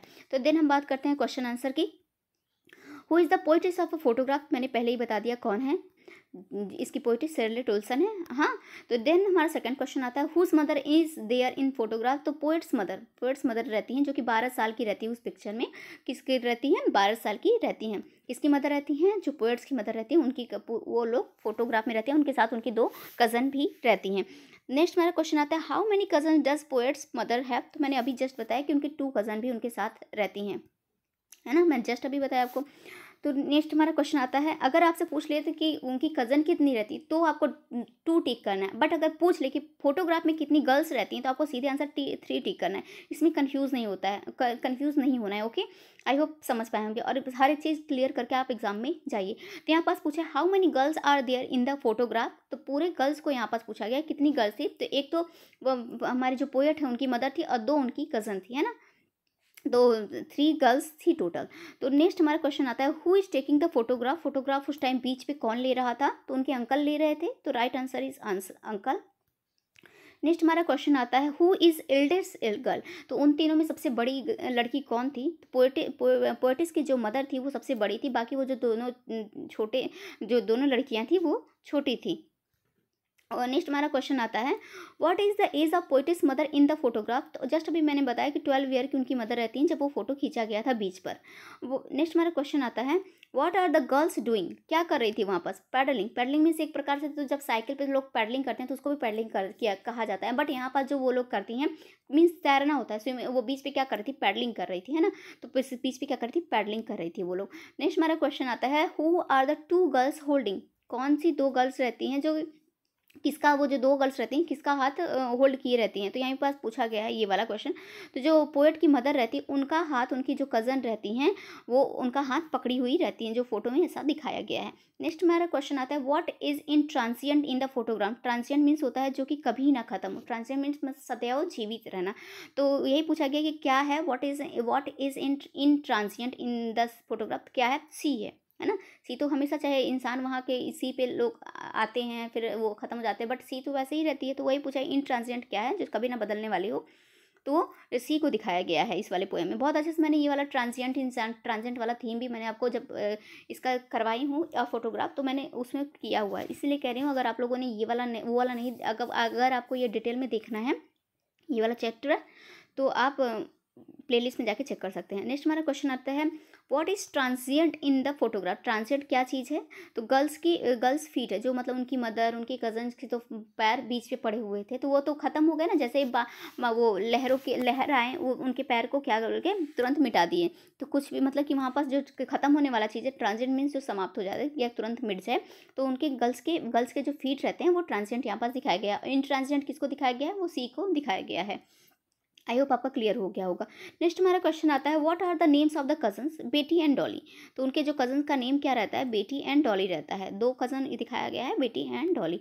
फिर नेक्स्ट हमारा क्वेश्चन आता है what was the past for the पोइटिस। जो पोइटिस के लिए रहता है वो पास्ट का नॉस्टैल्जिया क्या रहता है, यही पूछा गया है इसमें कि पास्ट उनके what was the past for the पोइटिस। तो जब उनकी मदर जब 20-30 साल बाद उस फोटो को, अपने बीच वाले फोटो को उठा के देखती हैं और जो मुस्कुराते हुए अपनी बेटी से दिखाती हैं कि ये देखो तुम्हारी आंटी बेटी एंड डॉली है, ये देखो हम लोगों ने कैसे कपड़े पहने हैं। तो जो उस टाइम उनका जो चेहरे का जो मुस्कुराहट रहता है, जो उनका लाफ्टर रहता है, वो पोएटिस का क्या रहता है, पास्ट रहता है। आई होप आप समझ पाए होंगे। तो मदर्स लाफ्टर, तो right answer is mother's laughter. Next हमारा क्वेश्चन आता है, what does cardboard stand in the poem. तो कार्डबोर्ड किस चीज़ का स्टैंड है, फोटोग्राफ का स्टैंड है। नेक्स्ट हमारा क्वेश्चन आता है, what happen to the poet's mother at the present. Present में पोएट्स की मदर के साथ क्या हुआ है, सी इज डाइड, वो खत्म हो गई हैं। थर्ड स्टेज में मैंने बताया कि पोएम को 3 स्टेज में डिवाइड किया गया है। तो थर्ड स्टेज में मैंने आपको बता दिया था कि उनकी मदर अब उस टाइम नहीं है। नेक्स्ट हमारा क्वेश्चन आता है, what is the meaning of circumstance. Circumstance means आपको बताना है क्या होता है, मीन्स होता है सिचुएशन, किसी भी चीज़ का सिचुएशन। हाँ। नेक्स्ट हमारा क्वेश्चन आता है, व्हाट साइलेंसेस द पोएट। मतलब पोएट लास्ट में कहती है साइलेंस साइलेंस साइलेंस। आपके पोएम का लास्ट, जब लास्ट का ये स्टेंजा है ना, तो वहाँ पास इस साइलेंस का मतलब क्या है ये पूछा गया है। तो ये वो यही कहती हैं, तो मेरी मदर्स का डेथ ही हो गया, सब कुछ साइलेंस हो गया है। आई होप आपको क्लियर हुआ होगा। नेक्स्ट हमारा क्वेश्चन आता है, what is the meaning of the snapshot. Snapshot means क्या होता है, तो आप लोग अच्छी तरीके से जानते हैं ये स्टेप। इस टाइम आप लोग इंस्टाग्राम यूज़ कर रहे हैं, स्नैपशॉट यूज़ कर रहे हैं, तो इस सब का मतलब क्या होता है, फोटोग्राफ। मतलब स्नैपशॉट मीन्स स्नैपशॉट लेना मीन्स एक फोटो लेना। तो आई होप आपका सेकंड चैप्टर भी क्लियर हो। सेकंड चैप्टर नहीं है, फर्स्ट चैप्टर का क्या है, पोएम है वो। तो देन हमारे यहाँ से सेकंड चैप्टर स्टार्ट होता है, we are not afraid to die. तो इसका थोड़ा सा हम लोग क्या देख लेते हैं। सबसे पहले तो इसका फुल नेम देख लीजिए आप। सब लोग मोस्टली इतना ही जानते हैं कि we are not afraid to die, इतना ही जानते हैं, बट इसका फुल नेम है, we are not afraid to die if we can all be together. इतना पूरा फुल चैप्टर आपके फुल चैप्टर का नेम है। इसमें दिखाया गया है कि कैसे एक मीन्स कि एक रहते हैं, एक क्या नेम रहते हैं उनका, जस्ट नरेटर, जो हमारे एक नरेटर रहते हैं, उनकी दिखाया गया किस प्रकार से वो मतलब कि जाते हैं, उनको पूरा मतलब वर्ल्ड टूर करना रहता है। तो वो अपनी वाइफ अपने बच्चों के साथ जाते हैं, उनको सी में बहुत ही ज़्यादा प्रॉब्लम फेस करना पड़ता है, और बहुत सारे प्रॉब्लम को फेस करते हुए भी वो एट द एंड जिंदा रहते हैं। तो उनका वही स्ट्रगल इस वाले चैप्टर में दिखाया गया है। तो चलिए थोड़ी सी शॉर्ट समरी हम लोग डिस्क्राइब कर लेते हैं। We are not afraid to die, written by Gordon Cook. इसके राइटर कौन है, गॉर्डन कुक हैं। Just a second friend. And Alan East, मतलब दोनों ही हैं। The story is about 37 years old businessman. किसके बारे में है ये, 37 ईयर ओल्ड बिजनेसमैन के बारे में ये पूरी स्टोरी डिस्क्राइब की गई है। Who is the narrator of the story, जो कि इस स्टोरी को नरेट कर रहा है। ही हैज़ अ वाइफ, उसकी एक वाइफ रहती है नेम्ड मैरी, जिसका नेम क्या रहता है, मैरी रहती है। बहुत अच्छा इंपॉर्टेंट रोल प्ले करती है। सी जब काफ़ी खतरे में रहता है तो ये बेचारी उसको ड्राइव तो नहीं कर सकते, मतलब एक मतलब उसको मोड़ पे लेके जाती है। हाँ, ड्राइव ही कहेंगे ऑलरेडी, चाहे कार ड्राइव करो चाहे सीट ड्राइव करो, ड्राइव ही तो कहेंगे। तो बहुत इंपॉर्टेंट रोल इनके वाइफ भी करते हैं, उनके बच्चे भी उनका बच्चा ही कहता है कि अगर हम सब लोग साथ में हैं तो हम किसी चीज़ से नहीं डरते हैं। तो जैसे आपके चैप्टर का नाम है we are not afraid to die if we ई टुगेदर, है ना, तो इनका बच्चा ही कहता है, उनका बेटा ही कहता है। जोनाथन, जो उनके बच्चे का नाम देख लीजिए आप एक बार। उनके 2 बच्चे रहते हैं, जोनाथन एंड जिसकी एज कितनी रहती है, 6 ईयर की रहती है, और सुजैन जिसकी एज कितनी रहती है, 7 ईयर की रहती है। तो 2 बच्चे हैं इनके। He and his wife both dream of a voyage around, मतलब वो कहते हैं पूरे वर्ल्ड का क्या करेंगे, हम घूमेंगे voyage around the world on their ship wave. उनके शिप का नेम यहाँ पास इंपॉर्टेंट हो जाता है, क्योंकि वो जो शिप लेते हैं उसका नेम उन लोगों वेव वॉकर रखते हैं, तो उनके शिप का नेम इंपॉर्टेंट हो जाता है। Which is a 23 meter long, और शिप का यहाँ पास डिस्क्रिप्शन दिया हुआ है कि शिप कैसी रहती है। शिप 23 मीटर लॉन्ग रहती है और 30 टन वुडन हल से बनी रहती है, वुडन हुल से बनी थी, just like that of the famous captain James Hawk. मतलब ये बहुत पुराने कैप्टन है जेम्स हॉक। इन्होंने सबसे पहले मतलब कि इन्होंने काफ़ी समय पहले वो पूरे वर्ल्ड का टूर किया था। तो बस इन्हीं की तरह इनकी फैमिली भी चाहती है, ये जो आपके बिजनेसमैन है ये चाहते हैं कि ये भी इन्हीं की तरह मतलब पूरा बिजनेस वो वर्ल्ड टूर करें। तो ये अपने फैमिली के साथ निकल जाते हैं, जिसमें इनको बहुत ही प्रॉब्लम को फेस करना पड़ता है। तो यही पास मैं जरा सा आगे स्टोरी आपको एक्सप्लेन कर देती हूँ। The whole family started sailing from Plymouth, मतलब कहाँ से स्टार्ट करते हैं, प्लेमाउथ इंग्लैंड से स्टार्ट करते हैं। जुलाई 1976 से अपनी जर्नी स्टार्ट करते हैं। The initial phase of the 3 years long journey was from Africa to Cape Town, मतलब 3 years की इनकी जर्नी रहती है, कहाँ से कहाँ तक की, अफ्रीका से रहती है टू केप टाउन तक 3 years की जर्नी रहती है। ये तो अच्छी रहती है, मतलब इट वॉज प्लेजेंट। ये वाली जो 3 साल की इनकी जर्नी जाती है वो काफ़ी अच्छे से गुजरती है। बट इसके बाद इनकी प्रॉब्लम शुरू होती है। वाइल हेडिंग ईस्ट, जैसे ही वो ईस्ट पे मोड़ते हैं, east along with 2 newly head, यहाँ पास ये जब ईस्ट पे मोड़ते हैं तो वहाँ पास दो क्रू मैन को ये हायर करते हैं। उनका नेम तो इसमें नहीं मेंशन है, बट क्वेश्चन आंसर में मैंने लिया हुआ है कि उनका नेम क्या रहता है ना। तो यहाँ पास 2 क्रू मैन को यहाँ पर जब 3 साल बाद वो अपनी जर्नी कंप्लीट, 3 साल तक वो अपनी जर्नी मीन्स करते हैं। उसके बाद वो क्या करते हैं, 2 न्यूली हायर्ड क्रू, 2 क्रूमैन को ये लोग हायर करते हैं। उसके बाद इन लोग के साथ ही रहते हैं whole the chapter. Strong waves hit them, उसके बाद यहाँ पास इनकी कहानी दिखाते हैं किस प्रकार से strong waves hit them and their survival become a situation. मतलब कि अब इनका इस प्रकार से जो वेव्स थी, सी की जो वेव्स थी, किस प्रकार से इनको हीट कर रही थी और इस प्रकार से इनका जीवन जीना भी बहुत मुश्किल हो गया था। मतलब ये जीवन जिएंगे नहीं जिएंगे, ये एक क्वेश्चन बन गया था कि वो सारे उनकी फैमिली और वो जो क्रू मेंबर है दोनों, वो लोग पूरे अपने लाइफ को सर्वाइव कर पाएंगे कि नहीं कर पाएंगे, सी उनको जिंदा छोड़ेगा कि नहीं छोड़ेगा, वो बच पाएंगे कि नहीं बच पाएंगे, इस तरीके का सॉरी इस तरीके के बहुत सारे क्वेश्चन उनके मन में उभर के आ रहे थे। बट एट द एंड वो लोग सर्वाइव कर जाते हैं। And the story tales us about just a second friend, the story tales us about how they fought each day and survive till the end. मतलब यही पूरी स्टोरी इसमें दिखाई गई आपके चैप्टर में कि कैसे वो लोग हर दिन एक नया फाइट करते हैं इसी से, मतलब अपने जीवन जीने के लिए एक अलग नया फाइट करते हैं और कैसे एट द एंड अपनी लाइफ को सेव रखते हैं। मतलब उनका पूरा सर्वाइवल ही दिखाया गया है कि वो कैसे पूरे अपने लाइफ को सर्वाइव करते हैं। तो आई होप आपको क्वेश्चन समरी समझ में आ गई होगी। अगर नहीं भी आप ये चैप्टर पढ़े होंगे तो भी आपको समझ में आ गई होगी। तो हमारा फर्स्ट क्वेश्चन आता है, मज़ा आ रहा है कि नहीं पढ़ने में? मज़ा आ रहा है ना कि मैम इतना शॉर्ट में पूरा समरी डिस्क्राइब करते हुए चल रही हैं? अब तो कुछ भी एग्जाम नहीं छूटेगा ना। मज़ा आ रहा है तो एक लाइक कर दीजिए आप लोग, क्योंकि लाइक करने में बहुत ज़्यादा कंजूसी करते हैं। प्लीज़ एक लाइक कर दीजिए, चैनल पे पहली बार है तो सब्सक्राइब भी कर दीजिए। मेरे मतलब वीडियोस तो ठीक ठाक आप लोग देख लेते हैं, मतलब 100-200 व्यू चले जाते हैं, मतलब इतना चला जाता है मुझे खुशी मिलती है कि हाँ मेरे पे 100 या 200 व्यू चला गया, क्योंकि भी मेरा चैनल नया है ना। जैसे ही पुराना होगा आप लोग और मतलब और व्यू जाने लगेंगे, बट अभी 100-200 भी चले जाते हैं तो मुझे खुशी होती है। बट इस वाले वीडियो को मैं टारगेट रखती हूँ कि आप 300-400 तो व्यू दे ही सकते हैं ना, इतना तो व्यू दे ही सकते हैं। तो इतना व्यू दे, अगर 300-400 लोग व्यू कर रहे हैं तो अगर 100 लोग भी लाइक करेंगे तो मुझे अच्छा लगेगा ना। और अगर कुछ लोग जो लोग चैनल पे पहली बार उसको सब्सक्राइब भी कर दीजिए। मुझे पता है आपके लाइक कमेंट और सब्सक्राइब से मैं मोटिवेट होती हूँ और फिर सोचती हूँ कि ऐसा क्या बनाऊँ, कि ऐसा किस चैप्टर ऐसा क्या लेकर आऊँ कि आपका हर एक ही वीडियो में आपका पूरा एग्जाम क्वालिफाई हो जाए। तो मेरे दिमाग में ऐसे क्वेश्चन आते रहते हैं कि एक ही वीडियो में क्या करूँ कि आपका सारा एग्जाम क्वालिफाई हो जाए। बट आपका जब मोटिवेशन नहीं मिलता है तो मुझे भी वीडियो बनाने का मन नहीं करता है ना। तो यहाँ तो बातें बहुत हो गई, बहुत ज़्यादा बातें हो गई। हम अपने क्वेश्चन पे आते हैं। प्लीज़ अभी मेरी बातें अच्छी लगी तो वीडियो को अब भी लाइक कर दीजिए, वरना आप लोग भूल जाएंगे। फिर मैं बोलना भूल जाती हूँ कि वीडियो को लाइक करिए, लाइक करिए, लाइक करिए। जानते हैं बीच बीच में बोलती नहीं, एट द एंड ही बोलती हूँ कि प्लीज़ वीडियो को लाइक कर दीजिए। तुम्हारा फर्स्ट क्वेश्चन है, who is the writer this story? तो कौन है राइटर? तो अभी मैंने बताया कि Gordon Cook and Alan East हैं इस चैप्टर के राइटर। तो हु इज़ द नरेटर? अभी मैंने बताया कि 37 ईयर्स ओल्ड बिजनेसमैन रहते हैं जो अपने फैमिली के साथ, अपने वाइफ, अपने 2 बच्चों के साथ क्या निकलते हैं, वर्ल्ड टूर पे निकलते हैं सी के माध्यम से। तो नेक्स्ट हमारा क्वेश्चन आता है, what is the name of the boat? Boat का नेम क्या है? मैंने पहले ही बताया कि बोट का नेम इंपॉर्टेंट हो जाता है, क्योंकि बहुत अच्छे से आपके चैप्टर में मेंशन है तो वो आपके इंपॉर्टेंट क्वेश्चन में से एक लिया जाएगा। तो जो वो बोट का नेम रहता है, वेव वॉकर। वेव वॉकर मैं बार बार रिपीट कर रही हूँ कि आपके माइंड में छप जाए। नेक्स्ट हमारा क्वेश्चन आता है, who had duplicated the journey 200 years back? मतलब वो किसकी जर्नी को कॉपी कर रहे थे? मतलब जो ये फैमिली आई थी, बिजनेसमैन 37 ईयर्स ओल्ड बिजनेसमैन आया था, वो किसकी जर्नी को कॉपी कर रहा था? तो मैंने अभी आपको बताया कि कैप्टन कुक की जर्नी को कॉपी कर रहा था, जो कि 200 साल पहले 200 साल पहले इन्होंने ये जर्नी स्टार्ट की थी, उसको कंप्लीट भी किया था। उन्हीं का देखा देखी, उन्हीं को कॉपी करते हुए जो ये फैमिली है वो अपनी जर्नी स्टार्ट करते हैं। नेक्स्ट हमारा क्वेश्चन आता है, what is the size of the boat? Boat की साइज़ क्या रहती है? मैंने बताया 23 मीटर रहता है, 30 टन उसकी मतलब उसका वेट रहता है। मतलब 23 मीटर वो लंबा रहता है और 30 टन उसका वेट रहता है। फिर नेम द नरेटर्स चिल्ड्रन। जो उनका सन रहता है, जोनाथन रहता है, 6 ईयर्स का रहता है। उनकी डॉटर जो रहती है सुजैन, वो 7 ईयर्स ओल्ड रहती हैं। नेक्स्ट हमारा क्वेश्चन आता है, what was the complete length of the journey? उनके जर्नी का कंप्लीट लेंथ कितना रहता है?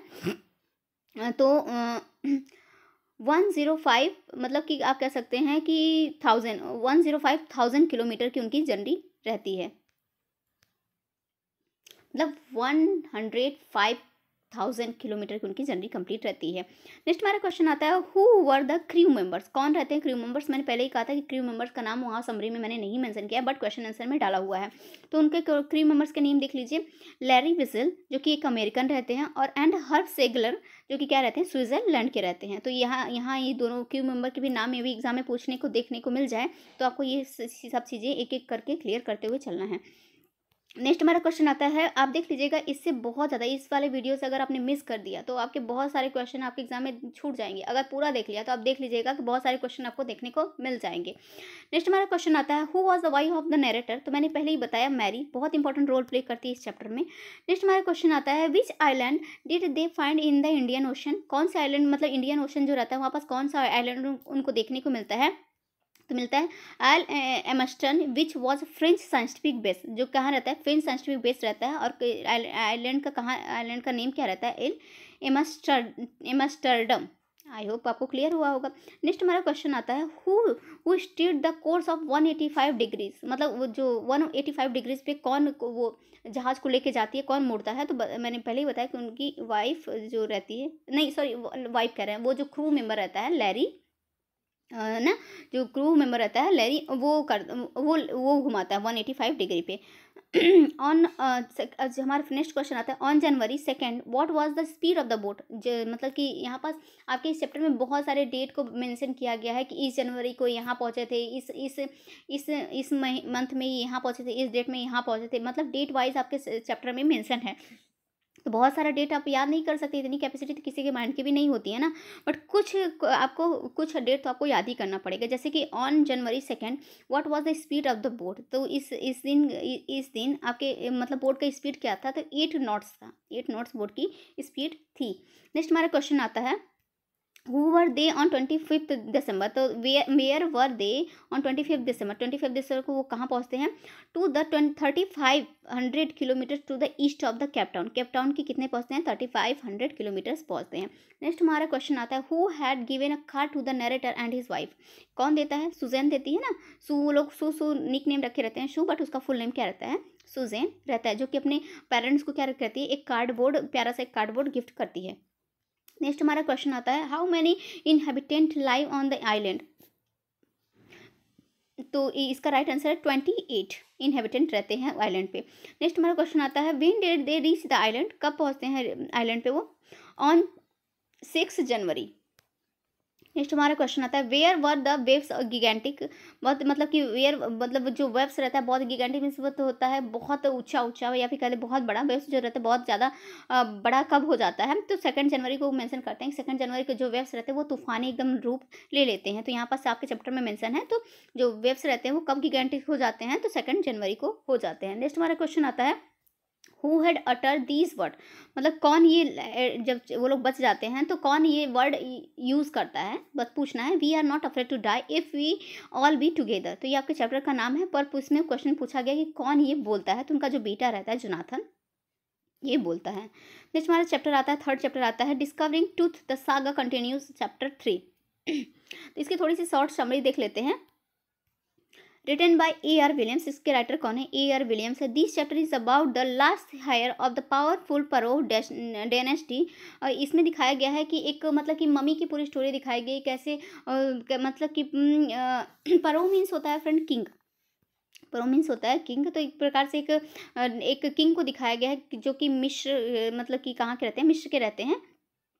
उनकी मतलब दिखाया गया कैसे उनके ताबूत को निकाल के बहुत एक्सरे वगैरह करते हैं, उनके ऊपर बहुत ज़्यादा एक्सपेरिमेंट करते हैं, फिर देन उनके ताबूत को रख दिया जाता है। बहुत मतलब इनके डेथ के लिए बहुत ज़्यादा मिस्ट्री क्रिएट थी। तो वही सब कुछ जानकारी इस वाले चैप्टर में दिखाई गई है। हाँ, तो चलिए थोड़ी सी समरी हम लोग डिस्क्राइब कर लेते हैं। Written by A.R. Williams, this chapter is about the last heir of the powerful pharaoh dynasty. इनका नेम देख लीजिए जिसके बारे में ये पूरी चैप्टर है, तूतंखामुन नाम है इनका। Who died when he was a teenager. जब वो टीनेजर के तभी उनकी मृत्यु हो गई थी। आफ्टर रूलिंग फॉर 9 ईयर्स, जब वो 9 साल तक उसके पहले उन्होंने रूल किया था, बट काफ़ी यंग एज में ही, टीनेजर में ही उनकी मृत्यु हो गई थी। He died in a mysterious way. उनकी जो मृत्यु हुई थी फ्रेंड वो बहुत ज़्यादा मिस्टीरियस वे में हुई थी। उसी को बाद में इनकी मृत्यु के कई साल बाद मतलब बहुत सारे पुरातत्ववेदी जो रहते हैं इनकी मम्मी को निकाल के बहुत सारे एक्सरे बहुत सारे एक्सपेरिमेंट करते हैं कि जानना चाहते हैं कि इनका जो मौत हुआ था इस तरीके से क्यों हुआ था। और दिखाया गया है कि मतलब मिस्र वालों का बिलीव रहता था कि मरने के बाद भी लोग मतलब कि उनके लाइफ में जो जो चीज़ें यूज़ हो सकती थी उनके साथ वो सब कुछ दफनाया गया था, जैसे खाने पीने का सामान, बहुत सारी यूज़फुल चीज़ें इनके साथ दफनाई गई। तो पूरा चैप्टर में यही सब कुछ मेंशन है। पॉसिबल मिस्ट्रीज द कर्श, और उनके मतलब उनके उनके डेथ की मिस्ट्री बताई गई है, और उन पे कर्ज मतलब ये उनके साथ उनके जो ताबूत था उसके साथ क्या था, एक कर्ज भी जुड़ा हुआ था कि जो भी उनके खिसकाएगा उसको श्राप लगेगा। Where his tomb lies his life is ultimately death. तो इन सब के बारे में, ये सब सारी चीज़ों के बारे में इस चैप्टर में बताया गया है। वो क्या रहते हैं, इजिप्टियन रहते हैं, क्योंकि इजिप्टियन बिलीव करते हैं कि that there is life after death. वो कहते हैं कि मृत्यु के बाद भी एक दूसरा जीवन होता है, जिसमें कि लोगों को मतलब कि खाने पीने का, रहने का सारा सामान उनको चाहिए। तो वो लोग जो ये मम्मी है उसके साथ सब कुछ दफनाते हैं। Is the reason why the परोस वर बरीड। जो परोस मीन्स यही रीज़न रहता है कि जो वहाँ के मिस्र के राजा रहते हैं, मैंने पहले ही बताया कि परो मीन्स किंग होते हैं, जो वहाँ के राजा रहते हैं, कि वो बरीड किए जाते हैं with wealth and everyday use item. मतलब कि सारे ही सुख सुविधाओं के साथ वो वहाँ पास बरीड किए जाते हैं, दफनाए जाते हैं। तो यही इस चैप्टर में बताया गया है। तो थोड़ा सा इस चैप्टर का इंपॉर्टेंट क्वेश्चन आंसर देख लेते हैं। आई होप ये चैप्टर आपका अच्छे से क्लियर हुआ होगा ना। आप तो अभी तक समरी तो किए होंगे, 4 दिन का आपका एग्जाम बचा है, तो समरी बताने का तो मैंने ऑलरेडी काफ़ी समरी आपको बता दिया है। इन द शॉर्ट में काफ़ी समरी मैंने आपको बता दिया है। अब बारी आती है हम इसके क्वेश्चन आंसर कर लेते हैं। अगर समरी नहीं भी पढ़े होंगे तो भी क्वेश्चन आंसर करते समय आपको काफ़ी नॉलेज हो जाएगा। तो फर्स्ट हमारा क्वेश्चन है, who has written the information essay discovering truth the saga story continues. तो मैंने आपको पहले ही बताया कि जो ये किए हैं, जो ये ए से लिखे हैं, वो हमारे राइटर हैं AR विलियम्स। नेक्स्ट हमारा क्वेश्चन आता है, what is the full name of truth. Truth का, इनको नॉर्मली ट्रूथ के नाम से ही जाना जाता है, बट इनका फुल नेम क्या है, तुतंक खामुन है ना। तुतंक खामुन इनका फुल नेम रहता है। इस राजा का, जो वहाँ का परो रहता है, उनका उसका फुल नेम क्या है, तुतंक खामुन। तुतन खामुन फुल नेम रहता है। नेक्स्ट हमारा क्वेश्चन आता है, what is the meaning of the word परो। तो ये फिर परो मीन्स मैंने आपको कई बार बता दिया कि परो मीन्स होता है, क्या होता है, किंग होता है। नेक्स्ट हमारा क्वेश्चन आता है, meaning of the word mummy. Mummy word का इस चैप्टर में कई बार यूज़ किया गया है, और आप लोगों को पता भी होगा कि ममी मीन्स क्या होता है, डेड बॉडी। आई होप आपको क्लियर हुआ होगा। नेक्स्ट हमारा क्वेश्चन आता है, which country did Tut and his family rule. कौन से कंट्री में वो रूल करते थे, इजिप्ट में। मैंने पहले बताया ना आपको कि इजिप्ट में रूल करते थे।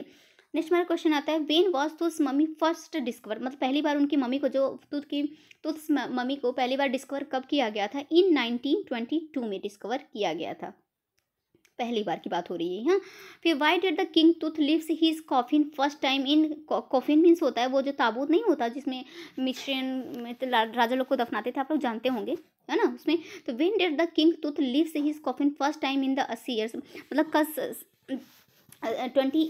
80 ईयर्स में उनको, उनके ताबूत से पहली बार उनको कब निकाला गया था, किस लिए। तो यहाँ पास है, for under going a CT scan के लिए उनको पहली बार निकाला गया था 80 साल बाद।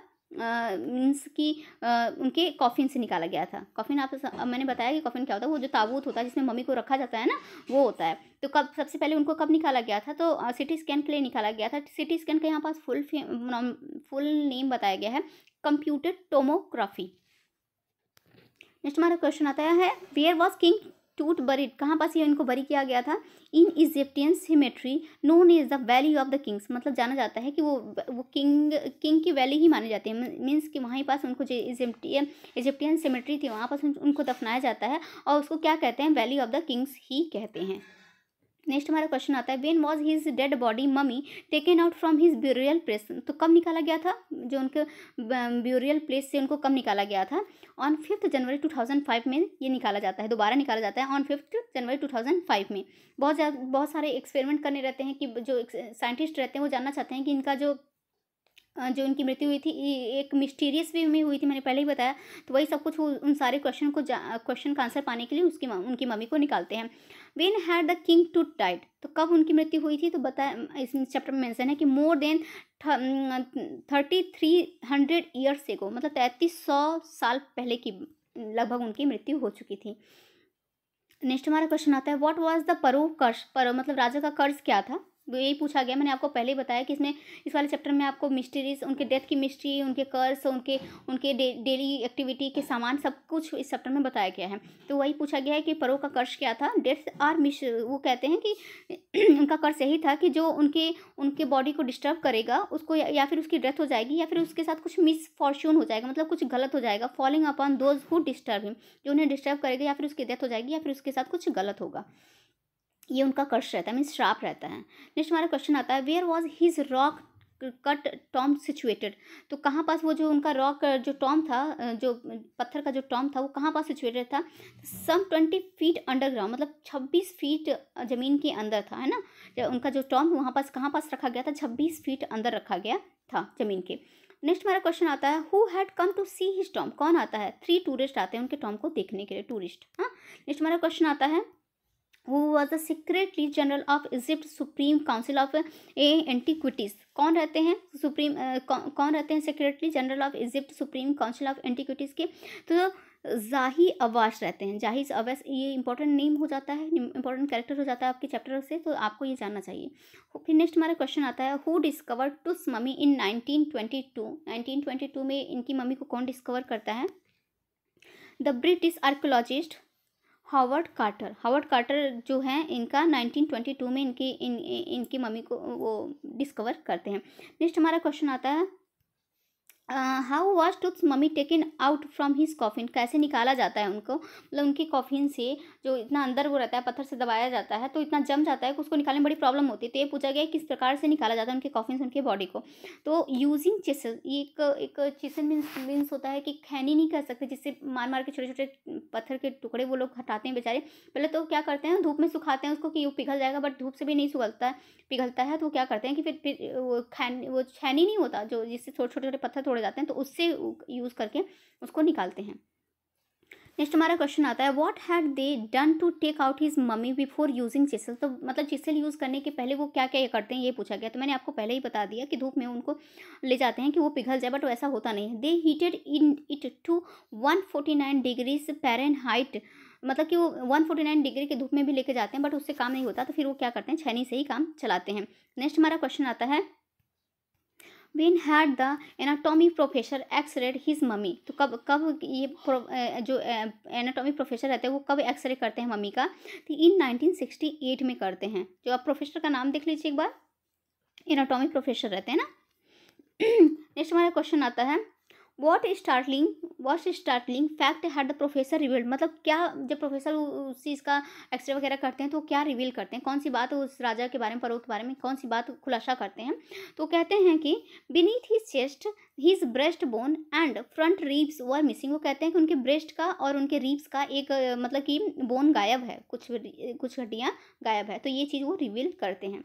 नेक्स्ट हमारा क्वेश्चन आता है, What are the biggest question whose answer the science world could not find so far, मतलब कि ये कौन सा क्वेश्चन ऐसा बना हुआ है उनके मम्मी से लेके कि जो आज तक भी साइंटिस्ट इतने लंबे समय तक भी ढूंढ नहीं पाए हैं। तो हमारा इसका क्वेश्चन है, हाउ डिड ही डाई, मतलब उनकी मृत्यु कैसे हुई, and how old was he at the time of his death, मतलब और कितने साल के थे जब उनकी मृत्यु हुई थी। नेक्स्ट यहाँ पास आपका ये वाला चैप्टर भी खत्म हो जाता है। फिर हमारा आता है आपका पोएम दी लेबैनम टॉप, बहुत ही प्यारा पोएम है। आपको ये भी मैंने बहुत अच्छे से कराया हुआ है, अगर आपको डिटेल में पढ़ना है तो आप प्लेलिस्ट में चेक कर सकते हैं, पीजीटी की प्लेलिस्ट में चेक कर सकते हैं। तो हम थोड़ा सा पोएट के बारे में देख लेते हैं जो हमारे टेड ह्यूज हैं।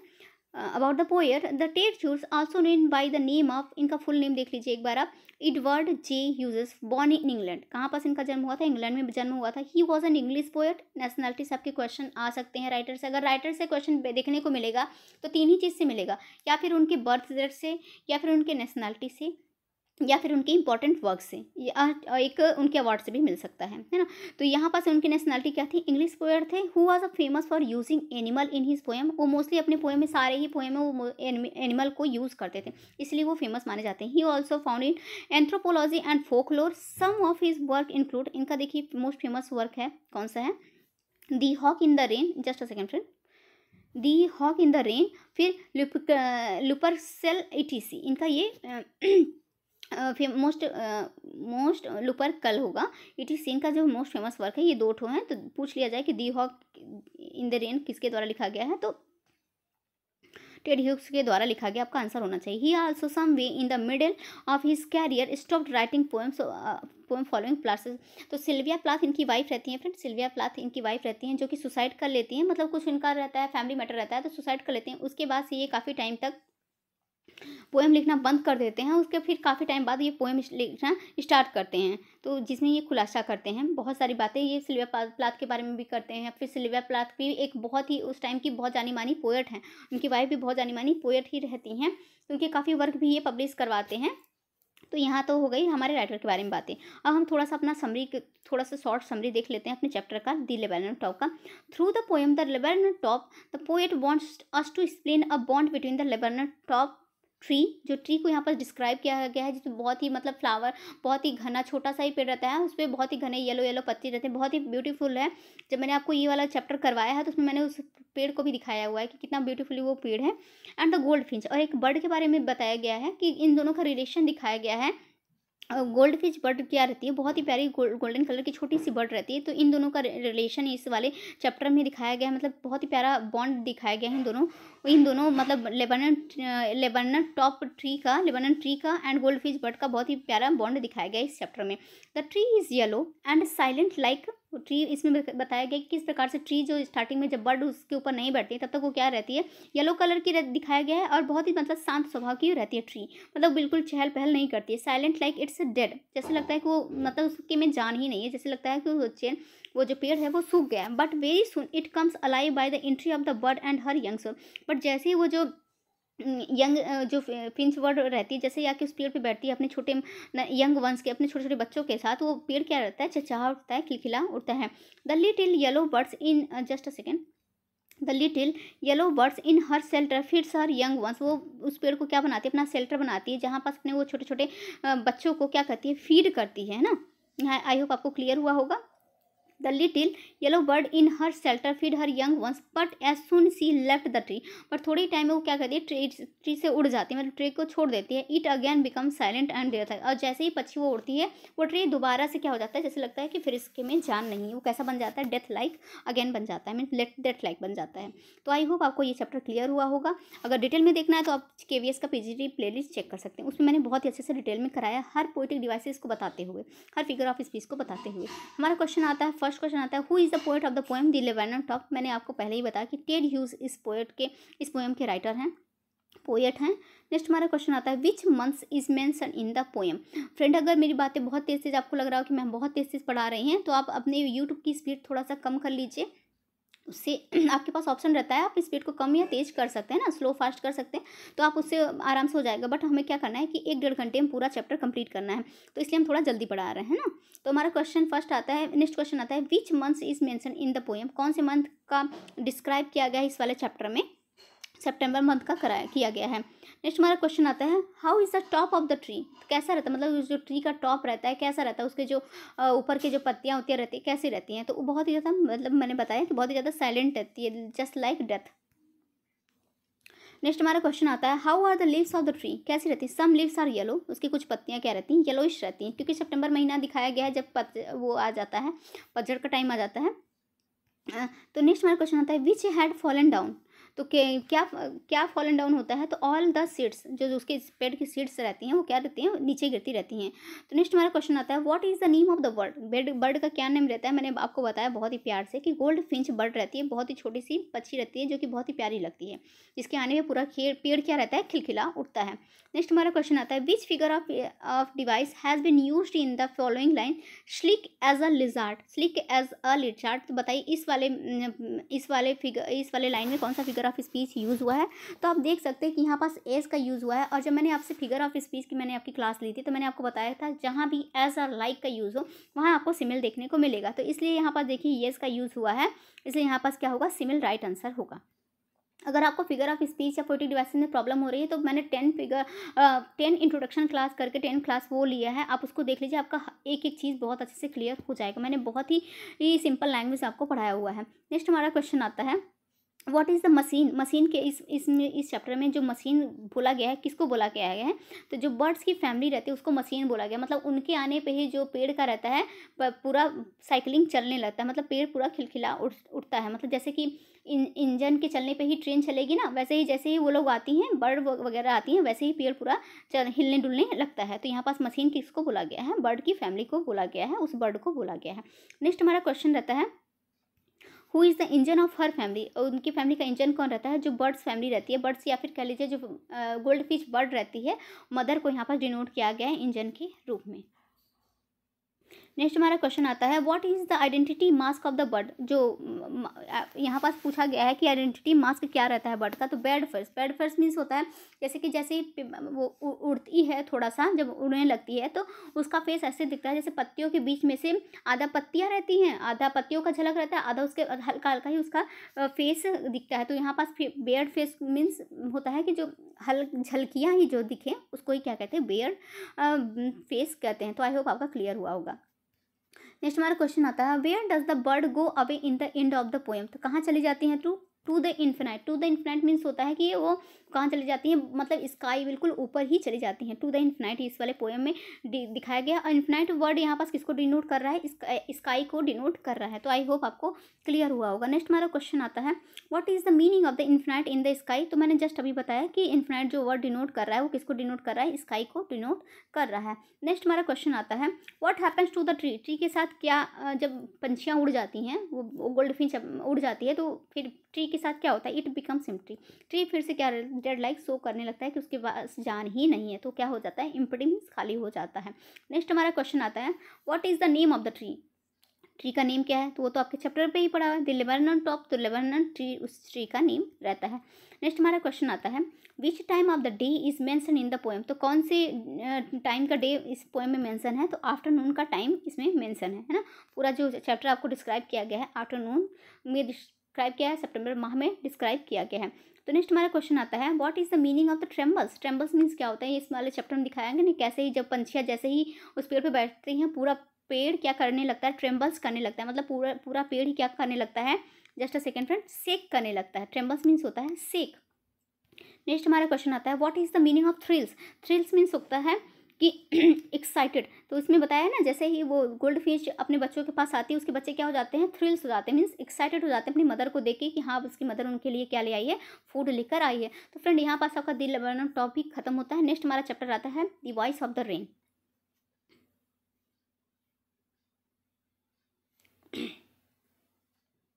जो कि वॉल्ट विटमैन के द्वारा लिखा गया है। The voice of the rain Walt Whitman के द्वारा लिखा गया है। सबसे पहले थोड़ा सा हम राइटर के बारे में जानकारी ले लेते हैं कि वैसे तो मैं राइटर से जो सारे ही इंपॉर्टेंट राइटर आपके जितने भी पीजीटी के इंपॉर्टेंट राइटर हैं उतने के सब लोगों का मतलब मुश्किल से 10-12 राइटर मैं इंक्लूड करके एक वीडियो आपका बना दूंगी, आप वो वाला वीडियो देख सकते हैं। बस आप लोग मेरे चैनल को सपोर्ट तो करिए। मैं देखिए आप लोगों के एग्जाम के लिए क्या क्या लेकर आती हूँ, बट आप लोग सपोर्ट ही नहीं करते हैं। तो सपोर्ट करिए, जो कि मेरा भी मनोबल बढ़े, मुझे भी मोटिवेट करिए। तो फिर मैं एक राइटर का वीडियो लेकर आऊँगी। अगर इस वाले वीडियो पे 500 व्यू गया तो फिर मैं राइटर वाला वीडियो लेकर आऊँगी, अगर नहीं गया तो फिर नहीं लेकर आऊँगी। तो फिर अगर राइटर वाला वीडियो ले आऊँ जिसमें मैं 20-25 राइटर आपका कवर करा दूँगी, शॉर्ट समरी उनका दे दूँगी, जिससे कि जहाँ अगर राइटर से आपके पीजीटी में क्वेश्चन देखने को मिल जाएंगे तो आप वहाँ से कंप्लीट कर सकते हैं मेरे, और वो पीडीएफ भी शेयर कर दूंगी आपको, तो आप आराम से रिवीजन भी कर सकते हैं। तो हम थोड़ा सा वॉल्ट विटमैन के बारे में थोड़ी सी बायोग्राफी देख लेते हैं। वॉल्ट विटमैन जूनियर, सबसे पहले तो इनके फादर का नाम भी वॉल्टर विटमैन ही था, इसलिए वॉल्टर विटमैन को क्या कहते हैं, वॉल्टर विटमैन जूनियर भी कहते हैं। वॉज एन अमेरिकन, अब इनकी नेशनलिटी क्या है, अमेरिकन है। वॉल्टर विटमैन की नेशनलिटी है अमेरिकन। पोएट, वो America poet, essayist and journalist रहते हैं। बहुत ही फेमस राइटर है ये, फ्री वर्ड्स के फादर माने जाते हैं। बहुत इंपॉर्टेंट राइटर हैं फ्रेंड ये आपके जो रॉबर्ट फ्रॉस्ट हैं, बहुत इंपॉर्टेंट राइटर हैं। सॉरी रॉबर्ट फ्रॉस्ट कह रही हूँ, वॉल्टर विटमैन।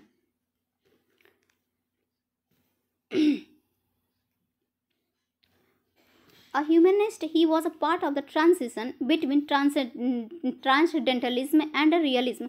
ये किसके बिटवीन ट्रांसडेंटलिज्म और रियलिज्म के बीच में कि ये एक पोएट माने जाते हैं, जो कि उस टाइम फ्रेंड जब ये टाइम मॉडर्न एरा चला था तो उस टाइम ट्रांसडेंटलिज्म बहुत ज़्यादा फेमस हुआ था। उन तब इन दोनों के बीच में, रियलिज्म और ट्रांसडेंटलिज्म के बीच के ये माने जाते हैं ट्रांजिशन, वॉल्टर विटमैन को माना जाता है। Incorporating, just a second, incorporating both views in his work, मतलब इन दोनों का ही, मतलब ट्रांसडेंटलिज्म और रियलिज्म दोनों को ही इनके वर्क में आप देख सकते हैं। दोनों का ही थीम आपको इनके वर्क में देखने को मिलता है। Whitman is among the most influential poet in the American canon, मतलब एक प्रकार के अमेरिकन कैनन ये मोस्ट इन्फ्लुएंस, मतलब बहुत ही फेमस ये राइटर माने जाते हैं अमेरिकन के। अमेरिकन कैनन अगर पूछ लिया जाए, American canon who is famous for American canon, तो आपको सीधा आंसर करना है कि Walt Whitman. After call, just a second friend, after call the father of rivers, मैंने आपको बताया कि इनको फादर ऑफ रिवर्स भी जाना जाता है। तो यहाँ पास फ्रेंड आपके राइटर की बायोग्राफी हो गई। थोड़ा सा हम आपके चैप्टर से भी थोड़ी सी थीम देख लेते हैं। The voice of the rain was publish in outing a periodical in 1885। जब वॉइस ऑफ द रेन कब पब्लिश हुआ था? 1885 में पब्लिश हुआ था। It was later included in Whitman's best work leaves of grass. ये leaves of grass Walt Whitman की है, बहुत ज़्यादा फेमस वर्क है, बहुत 100 मतलब कि अगर आप लोग यूपी पीजीटी वगैरह कर रहे हैं तो उसमें तो लीव्स ऑफ ग्रास के मतलब आपको 2-3 पीडीएफ देखने को मिल जाएगा। इतना ज़्यादा इंपॉर्टेंट ये चैप्टर है कि हम लोगों को बहुत अच्छे से ये पढ़ाया गया है। तो लीव्स ऑफ ग्रास इनका जो है बहुत फेमस वर्क है। अगर पूछ लिया जाए कि लीव्स ऑफ ग्रास किसके द्वारा लिखा गया है, इसके राइटर कौन है, तो आपको सीधे आंसर टिक करना है विटमैन, है ना। Through the short 12 lines of the poem Whitman explore themes of the nature and writing. मतलब अपने ये जो आपका है पोएम उसके द्वारा उन्होंने क्या किया है, नेचर को मतलब बहुत अच्छे से एक्सप्लोर किया है। The poem also included many of the characteristics that are common to the poetry. मतलब बहुत सारे कैरेक्टरिस्टिक्स यूज़ किए हैं जो कि नॉर्मली पोइट्री में यूज़ किए ही जाते हैं। तो फ्रेंड यहाँ पास तो आपके मतलब कि राइटर से जुड़ी और आपके चैप्टर से जुड़ी थोड़ी सी बातें हो गई, बट यहाँ पास थोड़ी सी शॉर्ट समरी हम आपके चैप्टर की देख लेते हैं। The summary of the poem, The Voice of the Rain, signifies the everlasting role that rain plays in the nourishing, quenching, purifying and nurturing the different elements of mother earth। मतलब इसमें दिखाया गया कि एक अर्थ को कैसे एक लिविंग पर्सनालिटी के रूप में दिखाया गया है किस प्रकार से वो हमारे धरती को हम लोगों को किस प्रकार से नरिश करती है, क्वेंचिंग करती है, प्योरीफाई करती है एंड नर्सरिंग करती है। मतलब जैसे कि हमारी मदर अर्थ हमारी जो पृथ्वी जो हमें जो चीज़ें प्रोवाइड करती है, एक प्रकार से अर्थ भी हमें वही सब चीज़ें प्रोवाइड करती है। तो इस प्रकार से इस वाले चैप्टर में अर्थ को एक्सप्लेन किया गया है बहुत ही अच्छे वे में। अगर आपको ये डिटेल में देखना है तो आपको पीएचडी प्लेलिस्ट में मिल जाएगा। The poet recalls his conversation with the following ridge. यहाँ पास पोएट पूछता है कि तुम कौन है, मतलब कि पूछता है एंड हु आर्ट दाउ। मतलब वो पोएट जो रहता है रेन से क्वेश्चन कुछ पूछता है और पोएट इस चीज़ पे बहुत ज़्यादा सरप्राइज होता है कि रेन उसका जवाब भी देती है। तो पोएट इस चीज़ से बहुत ज़्यादा सरप्राइज होता है। तो इस वाले पूरे पोएम में आपको कन्वर्सेशन देखने को मिलेगा किसके बीच, पोएट के बीच और रेन के बीच। पूरे पोएम में कन्वर्सेशन देखने को आपको मिलेगा। The poet asked the rain and who art thou, to which the rain replies by calling herself to be the poet of earth. जब वो रिप्लाई क्या कहती है, जब वो पूछती है कि तुम कौन हो, राइटर पूछता है तुम कौन हो, तो इस पर रेन जो है रिप्लाई करता है कि मैं कुछ और नहीं, मैं पोएट ऑफ द अर्थ हूँ। खुद को क्या कहती है, पोएट ऑफ द अर्थ कहती है। रेन जो खुद को क्या कहता है, पोएट ऑफ द अर्थ कहता है। The rain then goes on the describe how it rises from the land and then floats up above heaven. फिर उसके बाद खुद को डिस्क्राइब कैसे करता है कि मैं पहले तो नीचे ज़मीन पे उड़ता हूँ, फिर भास बन के आसमान में जाता हूँ, फिर वही भास बादलों के रूप में, वर्षा के रूप में ज़मीन पे आता हूँ और पूरी पृथ्वी को क्या करता हूँ, नरिश करता हूँ, प्योरीफाई करता हूँ। तो बहुत अच्छे से वो अपनी साइकिलिंग, मतलब किस प्रकार से वर्षा होती है, किस प्रकार से रेन होती है, बहुत अच्छे से वो साइकिलिंग को अपने एक स्पिरिचुअल वे में बहुत अच्छे से डिस्क्राइब करती है। बिकम्स क्लाउड्स, वो कहती है कि मैं कैसे मतलब कि उड़ती हूँ, मतलब भाग के रूप में ऊपर जाती हूँ, फिर अपना रूप चेंज करके क्लाउड बन जाती हूँ, फिर क्लाउड बन के क्या करती हूँ, फिर अगेन बारिश के रूप में मैं धरती पे आ जाती हूँ। देन अगेन साइक्लिंग की it falls back to the earth and refresh the dry patches lands. मतलब जो सूखी हुई जो पृथ्वी है, जो सूखी हुई लैंड है, उसको मैं क्या करती हूँ, वो मीन्स प्यूरीफाई करती हूँ। Allowing the seeds to grow into a beautiful sapling. मतलब कहते हैं कि मेरे बिना जो सीड्स हैं वो ग्रो नहीं कर सकते। मतलब अगर मैं बारिश ना हूँ, रेन की बूंदे सीड्स पे ना पड़े तो वो ग्रो नहीं कर पाएंगे। The poets find a similarity between the music and the rain. जब ये सब बातें पोएट उसकी सुनता है, रेन की बहुत सारी बातें सुनता है, इन दोनों के बीच पोएम आप पढ़ेंगे तो बहुत देखेंगे बहुत सारा कन्वर्सेशन हुआ रहता है। जब पोएम पूरी बातें रेन की सुनता है तो उसे क्या लगता है, वो खुद पोएम जो रेन को किसके साथ जोड़ता है, किसके साथ सिमिलर पाता है कि म्यूज़िक एंड म्यूज़िक के साथ रेन को क्या पाता है, सिमिलर। जैसे रेन है वैसे ही जो क्वालिटी रेन ने अपनी खुद की बताई है, वही जो हमारे पोएट उनको लगता है ये सारी क्वालिटी तो म्यूज़िक की भी है। तो देन हमारा क्वेश्चन आता है he feels that both share similar features. मतलब म्यूजिक की जो फीचर्स हैं वही रेन भी अपनी क्वालिटी बताती है। मतलब अपनी सारी तारीफें रेन खुद ही कर रही है, मतलब वही तारीफें बता रही है जैसे कि एक म्यूजिक की क्वालिटी होती है। He feels both music and rain take birth from the heart of the earth. उन्हें लगता है कि म्यूजिक भी कहाँ से आती है, अर्थ से आती है, मतलब हार्ट ऑफ अर्थ से आती है। And after fulfilling its seeds return to his soul. और जब मतलब जितनी भी इसकी क्वालिटी, जितनी भी इसकी नीडेड है, होने के बाद सब कुछ ये करने के बाद ये कहाँ पास रिटर्न हो जाती है, जहाँ की इसका वो है म्यूज़िक को यहाँ पास फ्रेंड एक बार एक समय से तो देखिए पोएम से डिनोट किया गया, आर्ट से डिनोट किया गया कि आर्ट कहाँ से निकलता है, पोएट के हार्ट से निकलता है। और फिर वो सब जगह कई रीडर से घूम के, मतलब कई रीडर्स उसको पढ़ते हैं, अपनी अच्छी क्वालिटी बुरी क्वालिटी सब कुछ पोएम के बारे में बताते हैं, उसको क्रिटिक करते हैं, बट एट द एंड वो घूम के तो वहीं आएगा ना, जो कि वो माना तो उसी पोएट का वो पोएम जाएगा जिसने उसको क्या किया है, कंपोज किया है ना। तो इसी प्रकार से यहाँ पास बताया है कि जिस प्रकार से रेन सब जगह जाती है, घूम के धरती से आसमान पे उठती है, आसमान से बादलों के रूप में नीचे आती है, फिर रेन बन जाती है, फिर वो समुद्र में ही मिल जाती है, मतलब समुद्र से तो वो भाप बन के उठती है, फिर एट द एंड वो घूम के कहाँ जाती है, समुद्र में ही आ जाती है, जहाँ उसका सोल जहाँ बना हुआ होता है। इस प्रकार से राइटर ने पोएम को भी डिस्क्राइब किया है कि पहले तो वो पोएम जो रहता है पोएट के हार्ट से निकलता है, फिर सब रीडर्स तक घूम कर फिर कहाँ तक आ जाता है, पोएट के पास ही आ जाता है। मतलब जो पोएम जिसने लिखी वो उसी की रहेगी, किसी और की नहीं हो जाएगी, भले ही उस पर कोई भी कितना भी क्रिटिक कमेंट करे, बट वो पोएम तो पोएट की ही रहेगी ना, किसी और पोएट की तो नहीं हो जाएगी। तो इस प्रकार से राइटर ने रेन की क्वालिटी को पूरा किसके साथ जोड़ दिया है, पोएम या फिर आर्ट की क्वालिटी के साथ जोड़ दिया है। He tells us that the soft and light music of rain is a song of the earth itself. तो आई होप आपका यहाँ पास क्लियर हुआ होगा। देन हम बात करते हैं क्वेश्चन आंसर की। आई होप आपको समरी बहुत अच्छे से क्लियर हुई होगी। तो नेक्स्ट हम बात करते हैं क्वेश्चन आंसर की। Who is the poet of the voice of the rain, Walt Whitman, ये मैंने आपको बताया ही। Where does the poet belong, कहाँ से बिलोंग करते हैं, इनकी नेशनलिटी क्या है, तो अमेरिकन है, ये अमेरिका से बिलोंग करते हैं। नेक्स्ट हमारा क्वेश्चन आता है what does the poet talk in the poem, किस चीज़ के बारे में पोएट इस पोएम में बात करते हैं, तो रेन के बारे में बात करते हैं। पूरे रेन की क्वालिटी को यहाँ पर डिनोट किया गया है, बताया गया है, डिस्क्राइब किया गया है बहुत अच्छे से। रेन खुद की क्वालिटी को एक प्रकार से गॉडेस कैरेक्टर के साथ बताती है कि जैसे मैं ही सीड्स को जीवन देती हूँ, जैसे भगवान हम लोगों को जीवन देते हैं। वो कहती है कि अगर मैं ना रहूँ तो सीड्स क्या होंगे, उपजेंगे ही नहीं। तो इस प्रकार से रेन खुद को क्या एक क्वालिटी कैसे बताती है, गॉड की क्वालिटी को खुद की क्वालिटी बताती है। नेक्स्ट हमारा क्वेश्चन आता है who is the poem of the अर्थ, कौन है, तो अर्थ खुद को कहती है कि मैं पोएम ऑफ अर्थ हूँ। नेक्स्ट हमारा क्वेश्चन आता है where does the rain rise out, मतलब कहाँ से उठती है, तो of the land and the bottom sea, bottomless sea, मतलब जहाँ से जो बॉटमलेस में तो कभी ना समाप्त होना, बॉटमलेस सी जो रहती है वहाँ से वो कहती है मेरा कहाँ से उत्पत्ति कहाँ से हुई है, on the land and just a second, on the land and the bottomless sea से मेरी उत्पत्ति हुई है, वहाँ से मैं उठती हूँ। नेक्स्ट हमारा क्वेश्चन आता है where does the rain go, कहाँ चली जाती है, अपवर्ड हेवन, मतलब उठ के कहाँ चली जाती है, हेवन में चली जाती है। नेक्स्ट हमारा क्वेश्चन आता है what is the meaning of heaven, heaven means यहाँ पास स्काई को डिनोट करते हुए हेवन वर्ड का यूज़ किया गया है। नेक्स्ट हमारा क्वेश्चन आता है what is the meaning of art thou, तो ये सब अगर अब आप लोग पोएम पढ़ रहे हैं तो आप लोगों को तो पता होगा आर्ट दाउ मीन्स क्या होता है। आर्ट दाउ मीन्स होता है आर यू मीन्स होता है आर्ट दाउ, पूछता है ना कि तुम कौन हो, तो वही होता है आर्ट दाउ। नेक्स्ट हमारा क्वेश्चन आता है what happens to the rain in the sky, मतलब कि रेन के साथ स्काई में क्या होता है, कंप्लीटली चेंज, मतलब वो कहती है ना मैं अपना रूप तुरंत चेंज कर लेती हूँ, वहाँ पर जाके क्या बन जाती हूँ, क्लाउड बन जाती हूँ। जब जैसे ही स्काई में मैं जाती हूँ वहाँ पास वास्प से मैं क्या बन जाती हूँ, क्लाउड बन जाती हूँ। तो क्या कहती है मैं अपना रूप चेंज कर लेती हूँ। जैसे कि मैंने कहा ना वो अपने फिगर को कैसे बता रही है, गॉडेस फिगर की तरह, जैसे कि गॉड का कोई फिगर तो डिस्क्राइब किया नहीं जाता, वो उनको ना कोई देखा है। इसी प्रकार से रेन कहती है जैसे गॉड का फिगर नहीं कोई मेंशन कर सकता, वैसे मेरा फिगर भी चेंज होता रहता है। तो वो क्या कहती है, कंप्लीटली चेंज। नेक्स्ट हमारा क्वेश्चन है what happens to the seeds without rain, तो क्या कहती है कि अगर मैं ना रहूँ तो सीड्स के साथ क्या हो, they remain seeds hidden and unborn, वो कहती है कि वो छुप जाएंगे, अनबॉर्न रह जाएंगे अगर मैं उनके ऊपर ना पढ़ूँ तो। नेक्स्ट हमारा क्वेश्चन आता है what does rain come to the globe, globe यहाँ पास फ्रेंड किसको डिनोट कर रहा है, अर्थ को, मीन्स ग्लोब किसको यहाँ पर डिस्क्राइब कर रहा है, अर्थ को।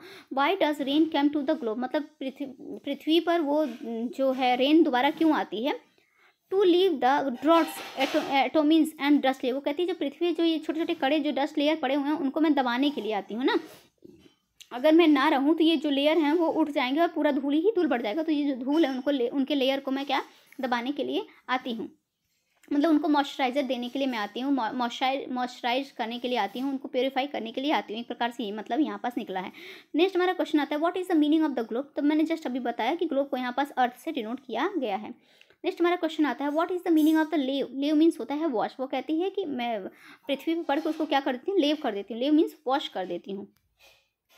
तो फिर फ्रेंड यहाँ पास हमारा आता है नेक्स्ट चैप्टर चाइल्डहुड, आपका चैप्टर है चाइल्डहुड बाय मार्कस नैटन के द्वारा लिखा गया आपका चैप्टर 4 है पोएम चाइल्डहुड। तो इस थोड़ी सी राइटर की बायोग्राफी देख लेते हैं। Marcus Natten is a Norwegian writer, यहाँ पास इनकी नेशनलिटी आप देख लीजिए, Norwegian writer who holds a position with New Zealand and is the head of the hatchery innovation LMD। He is the best known for the book thief and the messenger. इनका देखिए best known कौन सा है, the book thief and the messenger इनका best work माना जाता है। Adolescence, ये इनका ये बहुत इंपॉर्टेंट है, इनका ये जो एडोलसेंस है ये बहुत इंपॉर्टेंट वर्क इनका माना जाता है।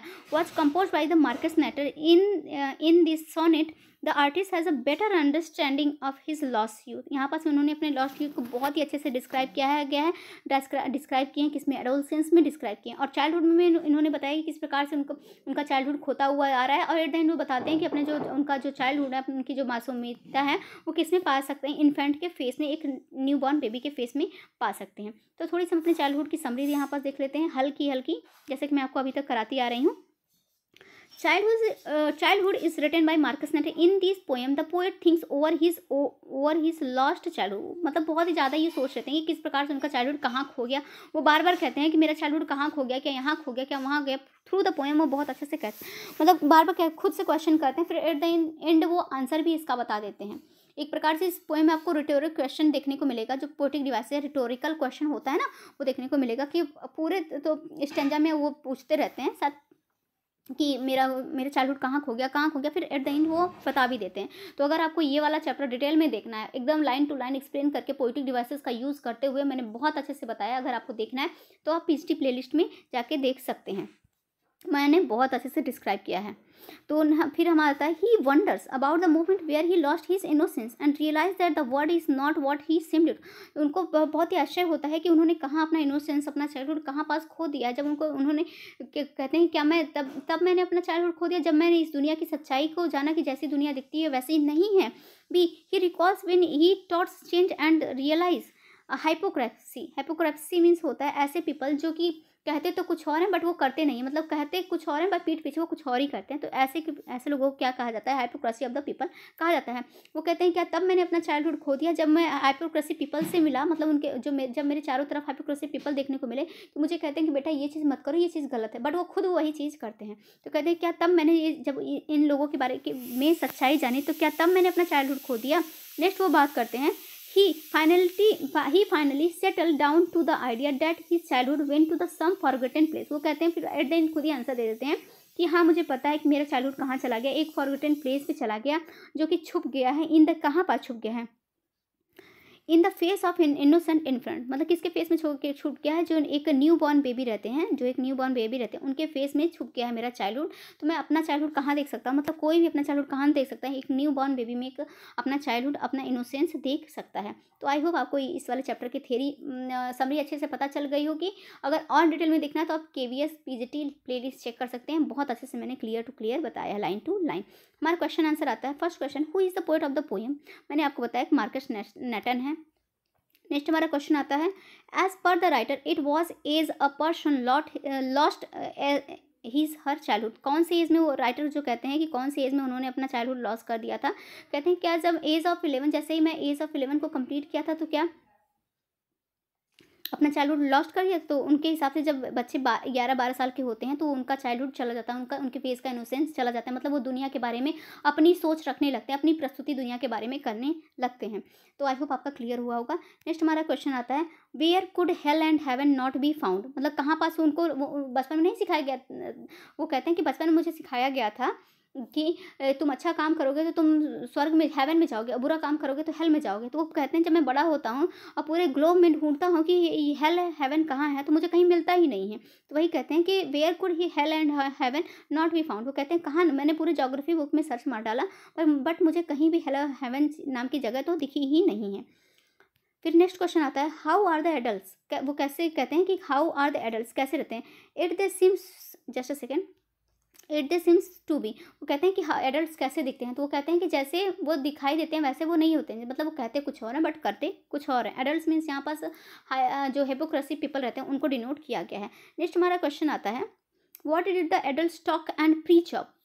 मतलब किसके बारे में बात करते हैं, वो लव के बारे में कहते हैं। वो तो खुद कहेंगे कि हाँ लव, सबके साथ लव के बिहेव करना चाहिए, लव से रहना चाहिए, सबके साथ प्यार के साथ रहना चाहिए, बट वो क्या खुद करते हैं, छोटी छोटी चीज़ों के लिए एक दूसरे से लड़ जाएंगे, अपने पड़ोसियों से लड़ जाएंगे। तो इस प्रकार से उन्होंने पोएम में बहुत अच्छे से डिस्क्राइब किया है। तो इसका राइट आंसर होगा लव।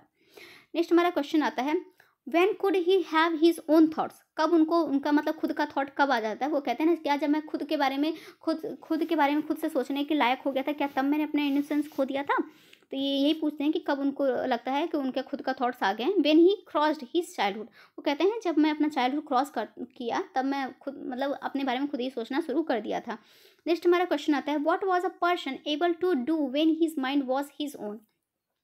तो जब पर्सन क्या करने के लिए वो एबल हो गए थे, जब उनका माइंड क्या करता है, खुद उन्हीं का माइंड उनके अनुसार ही चलता है। तो इसका आंसर होगा he was able to produce his own new thought. मतलब कहते हैं कि अब मैं किसी और का नहीं सुनूंगा, अब मेरा माइंड इतना डेवलप हो चुका है कि मैं अपने थॉट को खुद प्रोड्यूस कर सकता हूँ। अब मुझे कोई गलत के बारे में सही सिखाएगा और सही के बारे में गलत सिखाएगा तो मैं उसकी बातें नहीं मानूंगा, क्योंकि अब मैं इतना बड़ा हो गया हूँ कि मैं खुद के सही और गलत में अंतर करना सीख गया हूँ। तो यहाँ आई होप ये वाला आंसर भी, क्वेश्चन भी आपका क्लियर हुआ होगा। नेक्स्ट हमारा क्वेश्चन आता है, where is his childhood hidden, कहाँ पास उनका चाइल्डहुड हिडन हो जाता है। तो मैंने आपको बताया in the face of infant, छोटे बच्चे के फेस में इन्फेंट हो जाता है। नेक्स्ट हमारा क्वेश्चन आता है, where has his childhood gone, कहाँ हो जाता है। अब वो कहते हैं कि मेरा जो चाइल्डहुड है एक फॉरगेटन प्लेस पे चला गया है। तो आई होप आपको ये भी क्लियर हो गया होगा। नेक्स्ट हमारा क्वेश्चन आता है, what day does he talk about, कौन से डे के बारे में वो बात करते हैं। व्हेन, इसका आंसर है when he losses his childhood period when he becomes an adult. वो कहते हैं तब मैंने अपना चाइल्डहुड लॉस कर दिया था, जब मैं जैसे ही एडल्ट हुआ था, जैसे ही मैंने एडल्ट की दुनिया में अपना पैर रखा था, उसी टाइम से मैंने अपना चाइल्डहुड क्या कर दिया था, लॉस कर दिया था। नेक्स्ट हमारा क्वेश्चन आता है, do the adult do as they say talk और प्रीच। वो कहते हैं क्या एडल्ट ऐसे हैं जो वो बोलते हैं वो करते हैं। तो उन्होंने इस पोएम में बताया नहीं, वो बोलते तो कुछ और हैं बट करते कुछ और हैं। तो आई होप आपको ये भी क्लियर हुआ होगा। नेक्स्ट हमारा क्वेश्चन आता है, what is the meaning of preach, preach का क्या मीनिंग होता है। तो गिविंग सरमॉन, मतलब वो सरमॉन के जैसे तो भाषण देंगे बट उस भाषण पे खुद अमल नहीं करते, खुद अपने मतलब नहीं करते हैं। तो सरमॉन से होता है एक साधु संत जैसे होता है ना, गिविंग जैसे सरमॉन के जैसे तो भाषण देंगे बट वो खुद पे अमल नहीं करते हैं। नेक्स्ट हमारा क्वेश्चन आता है, what is the meaning of infant. तो मैंने आपको बताया कि छोटे बच्चे जो कि 1 ईयर से छोटे हों, ऐसे बच्चों को क्या कहते हैं, इन्फेंट कहते हैं। तो हमारे यहाँ पास आता है चैप्टर 7 दी एडवेंचर बाय जयंत नर्लिकर। बहुत ही ज़्यादा सॉरी कंफ्यूजिंग चैप्टर है, तो इसकी थोड़ी सी शॉर्ट समरी हम लोग देख लेते हैं। The chapter the adventure is a story about professor Gangadhar Pant Gaitonde who is strangely in a different world. मतलब कि उनको ऐसा लगता है कि वो कहीं और है, मतलब दो चीज़ों को एक कनेक्ट करते हैं, हिस्ट्री और वो उसको फिजिक्स को एक साथ जोड़ देते हैं, तो एक अलग ही दुनिया में रह जाते हैं। बट रियल ये रहता है कि वो कोमा में रहते हैं, वो जो चीज़ पढ़ते रहते हैं, सोचते रहते हैं, उसी बारे में पूरा वो सपना देख डालते हैं और उनको लगता है कि वो सब चीज़ रियल है। मतलब एक भारत को जैसा वो देखना चाहते थे कि वो अंग्रेज़ों के गुलाम कभी था ही नहीं, अंग्रेज़ यहाँ पास कुछ मतलब कि ऐसे जैसा वो भारत को चाहते थे वैसा ही वो इस अपने एडवेंचर में समरी में डिस्क्राइब किया गया, ऐसे ही भारत को। तो आई होप आपका क्लियर हुआ होगा, आप पढ़े होंगे ये chapter. He knows it is Pune but the fact that are different from what he believes. वो जानते हैं कि ये पूना है बट वो जानते हैं कि यहाँ पर सब कुछ बहुत डिफरेंट है, जो कि रियल से सब कुछ मतलब बहुत ही ज़्यादा डिफरेंट है, जो कि बिलीव करने लायक नहीं है। He decided to go to the Bombay by train जीजा माता। तो बॉम्बे वो किस ट्रेन से जाते हैं, जीजा माता एक्सप्रेस से बॉम्बे जाते हैं, मतलब डिसाइड करते हैं मैं बॉम्बे जाऊँगा जीजा माता एक्सप्रेस से। When he reached Bombay, just a second, when he reached Bombay things were different. वहाँ पर जब वो पहुँचते हैं तो सब कुछ जैसा रियल में होता है, वहाँ कुछ वैसा रियल रहता ही नहीं, वहाँ पर सब कुछ डिफरेंट रहता है। When he decided to investigate the history, जब वो कहते हैं कि मैं पूरे हिस्ट्री को क्या करूँगा, इन्वेस्टिगेट करूँगा, he find some surprising fact, the East India Company was still ruling and the battle of Panipat had been won by the Marathas. वो देखते हैं कि क्या कहते हैं कि जो ईस्ट इंडिया कंपनी है स्टिल रूलिंग कर रही है, and the battle of the Panipat किसके द्वारा जीता गया है, मद्रास के द्वारा, मराठास के द्वारा ये बैटल ऑफ पानीपत जीता गया है। It was different from what he new and had studied. अब ये सब जब देखते हैं तो उन्होंने लगता है कि ये सब तो उन्होंने पढ़ा ही नहीं, उन्होंने तो कुछ और ही चीज़ें पढ़ी थी, बट उनके सामने तो कुछ और ही चीज़ें सामने आ रही है। The East India company was taken aback after events of 1857 and the battle of Panipat had been won by Mughals। तो आई होप आपका क्लियर हुआ होगा। तो हम यहाँ पास क्वेश्चन आंसर की बात कर लेते हैं। In which train did the professor travel, the professor took the Jija Mata Express between Pune and Bombay. तो ये पुणे से पकड़ते हैं बॉम्बे जाने के लिए कौन सी ट्रेन का यूज़ करते हैं, जीजा माता एक्सप्रेस ट्रेन की यूज़ करते हैं। नेक्स्ट हमारा क्वेश्चन आता है, What was the first stop during his journey? First stop उनके जर्नी का कौन सा रहता है। The first stop was the city of Lonavala which arrived in 40 minute, जो कि 40 मिनट में आने वाला था। कौन सा था, लोनावला था। तो आई होप आपका ये भी क्लियर हुआ होगा। नेक्स्ट हमारा क्वेश्चन आता है, हु वॉज खान साहब? खान साहब कौन रहते हैं?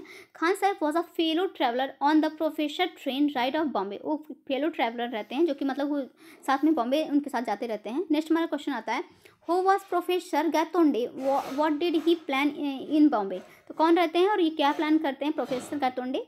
हमारा क्वेश्चन है, professor Gaitonde also known as a Gangadhar Pant, also known as Gangadhar. तो ये जो आपके प्रोफेसर हैं गायतोंडे, उनको गंगाधर पंत नाम से भी जाना जाता है। Was a historian who published 5 books on the subject, जिन्होंने 5 बुक्स पब्लिश किए हैं books on the subject. His investigation was ongoing, जो जिस पूरे चैप्टर में अपना इन्वेस्टिगेशन ही करते रहते हैं। Meanwhile on his way to Bombay he decided to visit a large library and pursue historical books to learn about the current condition of event. जब इन सब से वो करते हैं तो क्या कहते हैं, वो कहते हैं कि मैं लाइब्रेरी जाऊँगा और जो करंट इवेंट है उसको क्या करूँगा, उसके बारे में बहुत सारी जानकारी इकट्ठा करूँगा। तो आई होप आपका ये वाला भी चैप्टर क्लियर हुआ होगा। नेक्स्ट हमारा चैप्टर आता है चैप्टर 8 सिल्क रोड, जो किसके द्वारा लिखा गया है? Silk road by Nick Middleton. Middleton के द्वारा ये चैप्टर लिखा गया है silk road. Silk road tells us about the journey of its author Nick Middleton की जर्नी को दिखाया गया है। To do the holy ritual of kora, जो कि माउंट कैलाश का क्या करना चाहते हैं, पूरा कोरा को अपने पूरा होली कोरा को कंप्लीट करना चाहते हैं। The journey describes various events and geographical elements encountered on the way. और इस वाले मतलब जर्नी में बहुत ज़्यादा मतलब जोग्राफिकल इवेंट्स डिस्क्राइब किया गया, मैनी वेरियस इवेंट्स डिस्क्राइब किया गया इस पूरे चैप्टर में आपको। It also gives the reader glimpses of the introspection and self-doubt the author experienced during his journey। तो बहुत सारे मतलब झलक दिखाए गए हैं उनके जो ये मतलब अपनी जर्नी स्टार्ट करते हैं कोरा का, तो उसमें बहुत सारे उतार चढ़ाव जितने भी होते हैं वो पूरे ही मतलब एक छोटा छोटा झलक आपको इस वाले चैप्टर में दिखाए हैं।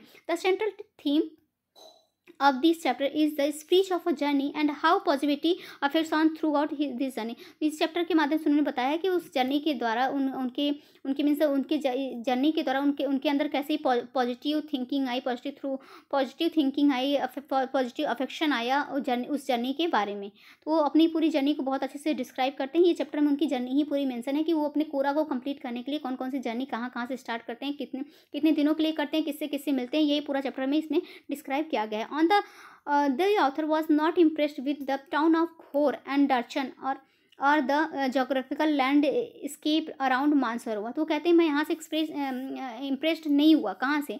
जोग्राफिकल लैंडस्केप अराउंड मानसरोवर से। When he finally settled, just a second friend, when he finally settled at the guest house in Darchan, he could not find any pilgrims। मतलब वहाँ कोई भी pilgrims मतलब कोई भी निवासी गांव का वासी जो है वहाँ पास जब वहाँ पास पहुँचते हैं तो वहाँ देखते हैं वहाँ दर्शन में कोई भी गांव का वासी एक भी व्यक्ति वहाँ नजर नहीं आता है। This depended his spirit more but when he met Norbu, लास्ट में किससे मिलते हैं फ्रेंड? नोरबू से मिलते हैं।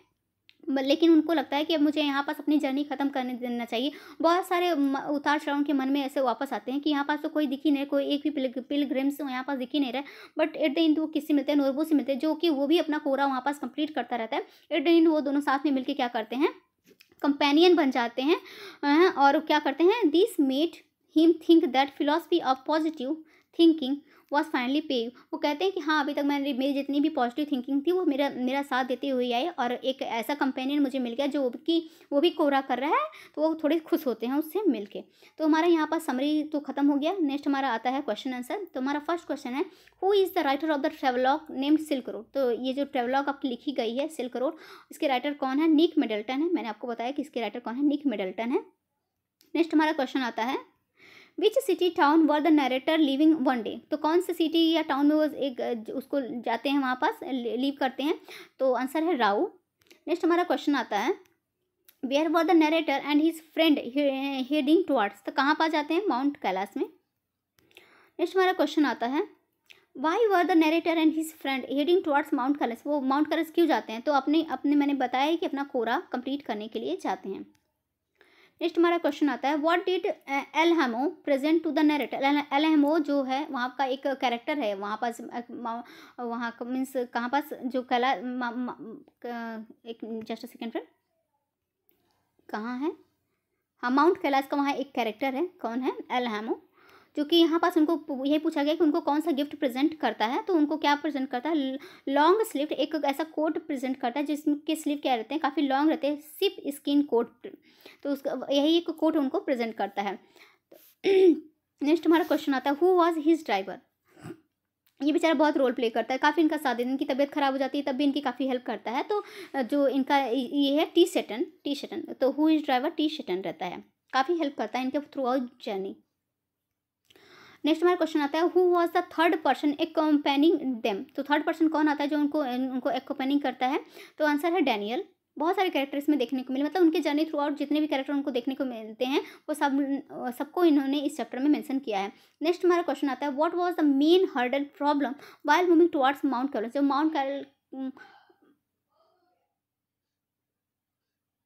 जब वो माउंट कैलाश पे जस्ट अ सेकेंड, जब वो माउंट कैलाश पे वो चढ़ते रहते हैं तो कौन सबसे ज़्यादा हर्डल में से बहुत ज़्यादा प्रॉब्लम कौन क्रिएट करता है, तो स्नो के द्वारा। बहुत ज़्यादा वहाँ स्नो गिरी रहती है तो वो बेचारे ठीक से वो लोग नहीं चल पाते हैं, तो ये बहुत ज़्यादा उनके लिए प्रॉब्लम फेस करता है। नेक्स्ट हमारा क्वेश्चन आता है, which animal did they find on the way. तो कौन से एनिमल को वहाँ पर जब वो अपने सफ़र में कौन कौन से एनिमल को देखते हैं, तो गेजल्स को देखते हैं, एस को देखते हैं, सीप को देखते हैं, डॉग्स को देखते हैं। नेक्स्ट हमारा क्वेश्चन आता है, who stood guard of nomads dark tents. तो वहाँ पर देखते हैं कि जो वहाँ पर देखते हैं कि जो गार्ड रहते हैं, नोमड के बहुत छोटे छोटे टेंट लगे रहते हैं, तो वहाँ पर जो गार्ड रहता है तो कौन वहाँ पर गार्ड करता रहता है, तो यही पूछा गया इस वाले क्वेश्चन में। तो अ ह्यूज ब्लैक डॉग, एक बड़ा सा काला कुत्ता रहता है और एक तिब्बतन रहता है जो कि वहाँ पास उनके तंबुओं का क्या करता रहता है, तंबुओं का गार्डिंग करता रहता है। नेक्स्ट हमारा क्वेश्चन आता है, where were these dog popular. कहाँ पास ये जो डॉग ये जो गार्ड करता रहता है ये सबसे ज़्यादा कहाँ पास पॉपुलर, कहाँ सबसे ज़्यादा पॉपुलर हुए थे, तो हमारा इसका आंसर है इन चाइनास इम्पेरियल। मुझे साइड से बहुत ज़्यादा आवाज़ सुनाई दे रही है फ्रेंड्स, तो बार बार मैं रुक जा रही हूँ। आप लोगों को आए तो आप लोग प्लीज़ इग्नोर करिएगा, अपने चैप्टर पे फोकस करिए, ओके। तो इसका आंसर है इन चाइना में जो इस प्रकार के जो ब्लैक ह्यूज डॉग है चाइना में बहुत ज़्यादा फेमस है। इस तरीके की क्वालिटी जो चाइना में मोस्टली देखने को मिलती है। In China imperial courts as hunting dogs. तो इस प्रकार से एक प्रकार की हंटिंग डॉग्स होते हैं जो कि मोस्टली चाइना में देखने को मिलते हैं। नेक्स्ट हमारा क्वेश्चन आता है, which route was use in the taking them as tribute from Tibet. तो ट्रिब्यूट से तिब्बत जाने के लिए कौन सा रूट वो लोग पकड़ते हैं, तो सिल्क रोड। यहाँ पास ये सिल्क रोड को पकड़ते हैं, इसके थ्रू ही ये लोग यहाँ से यहाँ तक जाते हैं। नेक्स्ट हमारा क्वेश्चन आता है, which town did they reach which was situated on the shore of a lake. तो कौन सा टाउन वहाँ पर सिचुएटेड रहता है शोर ऑफ द लेक के, तो होर टाउन वहाँ पर सिचुएटेड रहता है जब वहाँ ये लोग जाते हैं। विच लेक इज दिस, तो मानसरोवर, ये मैंने आपको पहले ही बताया कौन सा वहाँ पास लेक रहता है, तो मानसरोवर लेक वहाँ पास देखने को मिलता है। According to the ancient Hindu and the Buddhist cosmology the lake is the source of the following rivers. बताएं कि ये जो लेक है मानसरोवर वो किस किस चीज़ों के लिए प्रसिद्ध माना जाता है, तो द हिंदूज, द गंगास, मतलब जो यहाँ पर जो लेक हैं वो कौन कौन से लेक हैं जो इन सब बुद्धिस्ट कॉस्मोलॉजी और एंशिएंट हिंदू के हिसाब से बहुत ही पवित्र माने जाते हैं। दी हिंदूज, दी गंगास, दी सतलज, दी ब्रह्मपुत्रा, इतने सारे लेक वहाँ पास उन्होंने देखा जो कि वहाँ पास हिंदू धर्म और बुद्धिस्ट के हिसाब से क्या बहुत ही पवित्र माने जाते हैं। नेक्स्ट हमारा क्वेश्चन आता है, where had the narrator taken tea and who served him tea. मतलब कहाँ वापस वो चाय पीते हैं और कौन उन्हें सर्व करता है। इसका आंसर है in horse only cafe and a Chinese youth in a military uniform served him tea. कहते हैं कि कौन करता है वहाँ पर जो होर जिससे वो मिलते हैं, होर कैरेक्टर मैंने पहले ही बताया ना, ऊपर चला गया स्क्रॉल होके क्वेश्चन। तो होर जो कैरेक्टर मिलता है वो वहाँ का एक ही वो कैफ़े रहता है जहाँ पास एक चाइनीज़ रहता है वो उनको क्या करता है, टी सर्व करता है। नेक्स्ट हमारा क्वेश्चन आता है, where had he reached before Kora before वो कहाँ जाते हैं, तो दर्शन जाते हैं, जस्ट अ सेकेंड फिर ड्राचर जाते हैं। नेक्स्ट हमारा क्वेश्चन आता है, whom did he meet the Darchen cafe. तो डार्चन कैफ़े में किससे मिलते हैं जो कि वो खुश होते हैं कि चलो कोई तो और तो मेरा कंपेनियन मिला, क्योंकि यहाँ तो कोई भी पिलग्रिम्स देखने कोई नहीं मिल रहा है, तो नोरबू एट द एंड उनको मिलता है। तो आई होप आपको इस चैप्टर का भी सारे क्वेश्चन से क्लियर हुए होंगे। इतने मैं क्वेश्चन करा रही हूँ, आप देख रहे हैं लगभग 20 25 एक चैप्टर से मैंने क्वेश्चन उठाया है, तो इससे ज़्यादा तो आपके बाहर आने ही वाले नहीं है। जब आप लोग एग्जाम देखे आइएगा तो कहिएगा, कमेंट करिएगा कि मैम आपके वीडियो से ही सारे क्वेश्चन देखने को मिले थे, है ना। नेक्स्ट हमारा क्वेश्चन चैप्टर आता है फादर टू सन। बहुत ही इमोशनल पोएम है ये। एक फादर एक्सप्रेस करता है कि कैसे वो अपने सन से दूरियां बना लिया है और उसका सन किस प्रकार से उससे अलग हो गया है। मतलब उन लोग की फीलिंग को इस चैप्टर में बहुत अच्छे से डिस्क्राइब किया गया है बाय एलिजाबेथ जेनिंग्स के द्वारा। तो इसके राइटर आप देख लीजिए कौन है, एलिजाबेथ जेनिंग्स। थोड़ी सी समरी देख लेते हैं। The poem father to son is written by Elizabeth Jennings. The poem is about an anguish of a father who doesn't have a good relationship with his son, जिसका relationship उसके सन के साथ अच्छा नहीं रहता है। His son is now grown up, उसका जो बच्चा है, उसका जो बेटा है वो थोड़ा बड़ा हो रहा है। And he is busy in his life, वो अपनी लाइफ में बहुत बिजी होता जा रहा है। The father is Peter about the generation gap between them and the feeling of separation. वो उनका जो फादर हैं वो कह रहे हैं कि मेरा बच्चा बड़ा हो गया है और उनके जो एज गैप है काफ़ी, मतलब कि गैप होता जा रहा है उनके एज जनरेशन में, जिसकी वजह से उनके बीच में काफ़ी सेपरेशन में काफ़ी दूरियाँ इकट्ठा होती जा रही है। He shares his feeling by saying he doesn't know how much about him and there is no sign of understanding। वो कहते हैं कि मैं तो अपने बच्चे को इतना भी नहीं जानता हूँ, कि मतलब कि कोई भी, वो कहते हैं मैं अपने बच्चे को बहुत ज़्यादा जानता ही नहीं हूँ। He doesn't, just a second, he wants their relationship to be just like when his son was a kind. वो कहते हैं जब मेरा बच्चा छोटा था तो मैं उसको बहुत कुछ समझता था, बट अब मेरा बच्चा इतना बड़ा हो गया है कि उसके और मेरे बीच बहुत ज़्यादा दूरियाँ आ गई। He is trying to, he is best to resolve the issue. मतलब वो अपने एट द एंड आपको दिखाया गया है पोएम में कि वो बेचारे बहुत ट्राई करते हैं कि उनके और उनके बेटे के बीच में जितनी भी दूरियाँ हैं वो उसको रिसॉल्व हो सके, but he is it vain, but वो नहीं कर पाते। Therefore they are drifting apart, बस उनके क्या एक ड्रिफ्टिंग अपार्ट उनके बीच रह जाता है। तो हमारा फ्रेंड यहाँ पास ये चैप्टर की समरी कंप्लीट हो गई है, मैंने आपको बताया भी। देन हमारा क्वेश्चन आंसर स्टार्ट हो जाता है। फर्स्ट क्वेश्चन है what does father intended to try why. तो क्या वो इंटेंडेड करने की कोशिश करते हैं और क्यों करना चाहते हैं। The father is represent that he has killed the spirit of love. वो कहते हैं कि मैंने अपने बच्चे और अपने बीच में जो लव के जो स्पिरिट रहता है उसको मैंने मार दिया है with his son. So he intended to try build up the relationship again. तो बस वो यही चाहते हैं कि जो हमारे बीच लव और अफेक्शन का जो रिलेशन है वो दोबारा से जागृत हो जाए। नेक्स्ट हमारा क्वेश्चन आता है what does the father mean when he says silence surrounding us. वो इसका मतलब क्या है कि mean when he says silence surrounding us. इसका तो मतलब पूछा गया है इस वाले क्वेश्चन में, तो इसका मतलब है by this the father means that when he son and the father live in the house then they remain complete silence, they don't talk with each other। कहते हैं कि हम दोनों साथ में एक घर में रहते हैं, बट हम दोनों के बीच इतनी दूरियां हो गई कि हम लोग एक दूसरे से बात भी नहीं करते हैं, बस हम दोनों के बीच में काफ़ी ज़्यादा साइलेंस एंट्री कर गया है। आई होप आपको ये भी क्लियर हो गया होगा। नेक्स्ट हमारा क्वेश्चन आता है why does the father say that this child not my child. क्यों वो अपने बच्चे के बारे में कहते हैं कि ये जो बच्चा है वो मेरा बच्चा नहीं है। तो इसका आंसर है the father says so because he find nothing common with he son. वो कहते हैं जैसे मेरा छोटा बच्चा था वो जैसे ही ग्रोन अप हो रहा है उसमें कोई भी क्वालिटी मेरे छोटे वाले बच्चे की तो है ही नहीं। दिस सन अफेक्शन हैव ना turn from his father to some others object, they speak to each other like stranger. वो एक दूसरे से ऐसे बात करते हैं जैसे कोई एक दूसरे को जानते ही नहीं, एक दूसरे के लिए जैसे लगता है कि स्ट्रेंजर्स हैं। There is no understanding between them, उनके बीच कोई भी अंडरस्टैंडिंग नहीं है। What the father likes the son reject, मतलब जो फादर को पसंद आता है वो सन तुरंत ही रिजेक्ट कर देता है, और जो फादर को नहीं अच्छा लगता है कि उसका बच्चा वो चीज़ ना करे तो बच्चा क्या करता है वही चीज़ करता है, तो उसके फादर को ये सब अच्छा नहीं लगता। तो वो कहते हैं कि हम लोग ऐसे बात करते हैं जैसे हम दोनों एक दूसरे के लिए स्ट्रेंजर्स हैं। आई होप आपको समझ में आया होगा। नेक्स्ट हमारा क्वेश्चन आता है it have I killed who is I whom is he talking about। तो यहाँ पास आई किसको डिनोट कर रहा है। Here I is reflect to the father. I किसको डिनोट कर रहा है, फादर को डिनोट कर रहा है। तो he is talking about his son, और यहाँ पास वो किसको बात कर रहे हैं, अपने बच्चे के बारे में बात कर रहे हैं। नेक्स्ट हमारा क्वेश्चन आता है what kind of relationship do the father and son share. तो किस प्रकार का उनका रिलेशनशिप है। The father and the son share a very cold relationship, मतलब उनका रिलेशन एकदम ठंडा पड़ चुका है, मतलब उनके रिलेशन में ज़्यादा ताकत बची ही नहीं है। There is no ear understanding between them, they talk like strangers. ये मैंने आपको बताया, वो ऐसे एक दूसरे से मिलते हैं, ऐसे बात करते हैं कि एक स्ट्रेंजर से। तो फ्रेंड यहाँ पास आपका चैप्टर 11 का पूरा ख़त्म हो गया। तो आप एक काम करिएगा, आपको पसंद आया होगा, 100% पसंद आया होगा, क्योंकि मैंने बहुत मेहनत की है और मैंने बहुत अच्छे से आपको समझाई, भले ही शॉर्ट में जल्दी समझाया बट काफ़ी अच्छे से समझाया होगा। तो प्लीज़ अगर वीडियो पसंद आई हो, मेरे समझाने का तरीका पसंद आया तो वीडियो को एक लाइक करिएगा। चैनल पर पहली बार है तो चैनल को सब्सक्राइब कर दीजिएगा, प्लीज़ सब्सक्राइब करिएगा ना, प्लीज़ मतलब कि अभी मतलब क्या बताऊँ, आप प्लीज़ सब्सक्राइब कर दीजिएगा, और जितना हो सके आप प्लीज़ मेरे चैनल को, इस वीडियो को शेयर करिए कि दूसरे भी जान सके कि एक वीडियो में पूरा 11th क्लास का चैप्टर को इंक्लूड किया गया है, बहुत अच्छे से डिस्क्राइब किया गया है। और देखिएगा 11th क्लास के आपसे अगर क्वेश्चन देखने को मिलेंगे तो आपको इस वीडियो से देखने को मिलेंगे।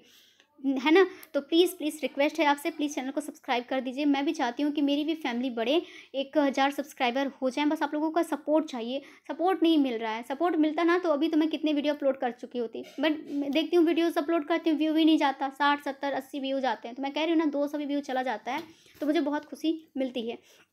तो मैं इस वाले वीडियो का टारगेट 500 रखती हूँ कि 500 व्यू तो इस वाले वीडियो पे चला ही जाएगा। आप लोग इतना तो शेयर करेंगे ही ना, गुरु दक्षिणा के रूप में ही शेयर कर दीजिए। अगर आपको वीडियो अच्छी लगी हो तो आप गुरु दक्षिणा के रूप में ही शेयर कर दीजिए और सब्सक्राइब कर दीजिए चैनल को। तो प्लीज़ वीडियो को प्लीज़ शेयर करिएगा, रिक्वेस्ट है आपसे। और आई होप आपको पसंद आया होगा। और ऐसे ही मैं जल्द ही आपका क्लास 12th का भी पूरा लेकर आऊँगी चैप्टर, क्लास 12th की all chapter in 1 video series लेकर आऊँगी। जल्द ही अपलोड करूँगी, मीन्स आज नहीं तो कल शाम तक, नहीं तो आपको कल तक वो वीडियो मिल जाएगा। क्योंकि वीडियो बनाने में भी थोड़ा टाइम लग जाता है, बहुत मेहनत लगती है। रात भर मैं आपके लिए पीडीएफ बनाती हूँ, देन मैं सुबह अपलोड करती हूँ, है ना। तो बहुत ज़्यादा मेहनत लगता है। बस आप लोग थोड़ा सा मुझे मोटिवेट तो करिए, अपना प्यारा प्यारा कमेंट बॉक्स में डाल दीजिए कि आपको वीडियो कैसा लगा, मेरे समझाने का तरीका कैसा लगा, है ना। और फिर प्लीज़ ये दोस्तों तक शेयर भी करिएगा, है ना। तो प्लीज़ मिलते हैं नेक्स्ट वीडियो में। प्लीज़ प्लीज़ प्लीज़ रिक्वेस्ट आपसे सब्सक्राइब जरूर करिएगा। अभी मेरा न्यू चैनल है, इसलिए मैं आपसे इतना रिक्वेस्ट कर रही हूँ सब्सक्राइब करने के लिए। आप लोग सोच रहे होंगे मैम बार बार सब्सक्राइब करने के लिए बोलती है, बट सब्सक्राइबर नहीं बढ़ते हैं तो वीडियो बनाने के लिए मुझे अंदर से मोटिवेशन नहीं मिलती। तो मोटिवेशन के लिए कुछ तो चाहिए ना, इसलिए आप लोग से कहती हूँ कि एक प्यारा सा कमेंट, वीडियो को लाइक और एक प्यारा सा कमेंट और एक सब्सक्राइबर मिल जाता है तो मुझे अंदर से बहुत ज़्यादा मोटिवेशन मिलती है। तो मैं नेक्स्ट वीडियो बनाने के लिए मोटिवेट होती हूँ। तो बस आप लोग चैनल को सब्सक्राइब कर रही है, बेल आइकन को भी प्रेस कर दीजिएगा। जैसे ही मैं क्लास 12th की all chapter in 1 video series लेकर आऊँगी, आपको जल्द ही तुरंत ही देखने को मिल जाएगा। क्योंकि आप लोग लेट करेंगे, 4 दिन आपके एग्जाम में बचा हुआ है, आप ही का नुकसान होगा। बस मेरा फ़ायदा करवाइए कि आप लोग मेरे चैनल को सब्सक्राइब करते रहिए, और मैं आपका ये फ़ायदा कराऊंगी कि 1 वीडियो में आपका पूरा एनसीईआरटी कंप्लीट कराऊंगी, प्रॉमिस है आपसे। तो मिलते हैं नेक्स्ट वीडियो में। Thank you so much, bye bye.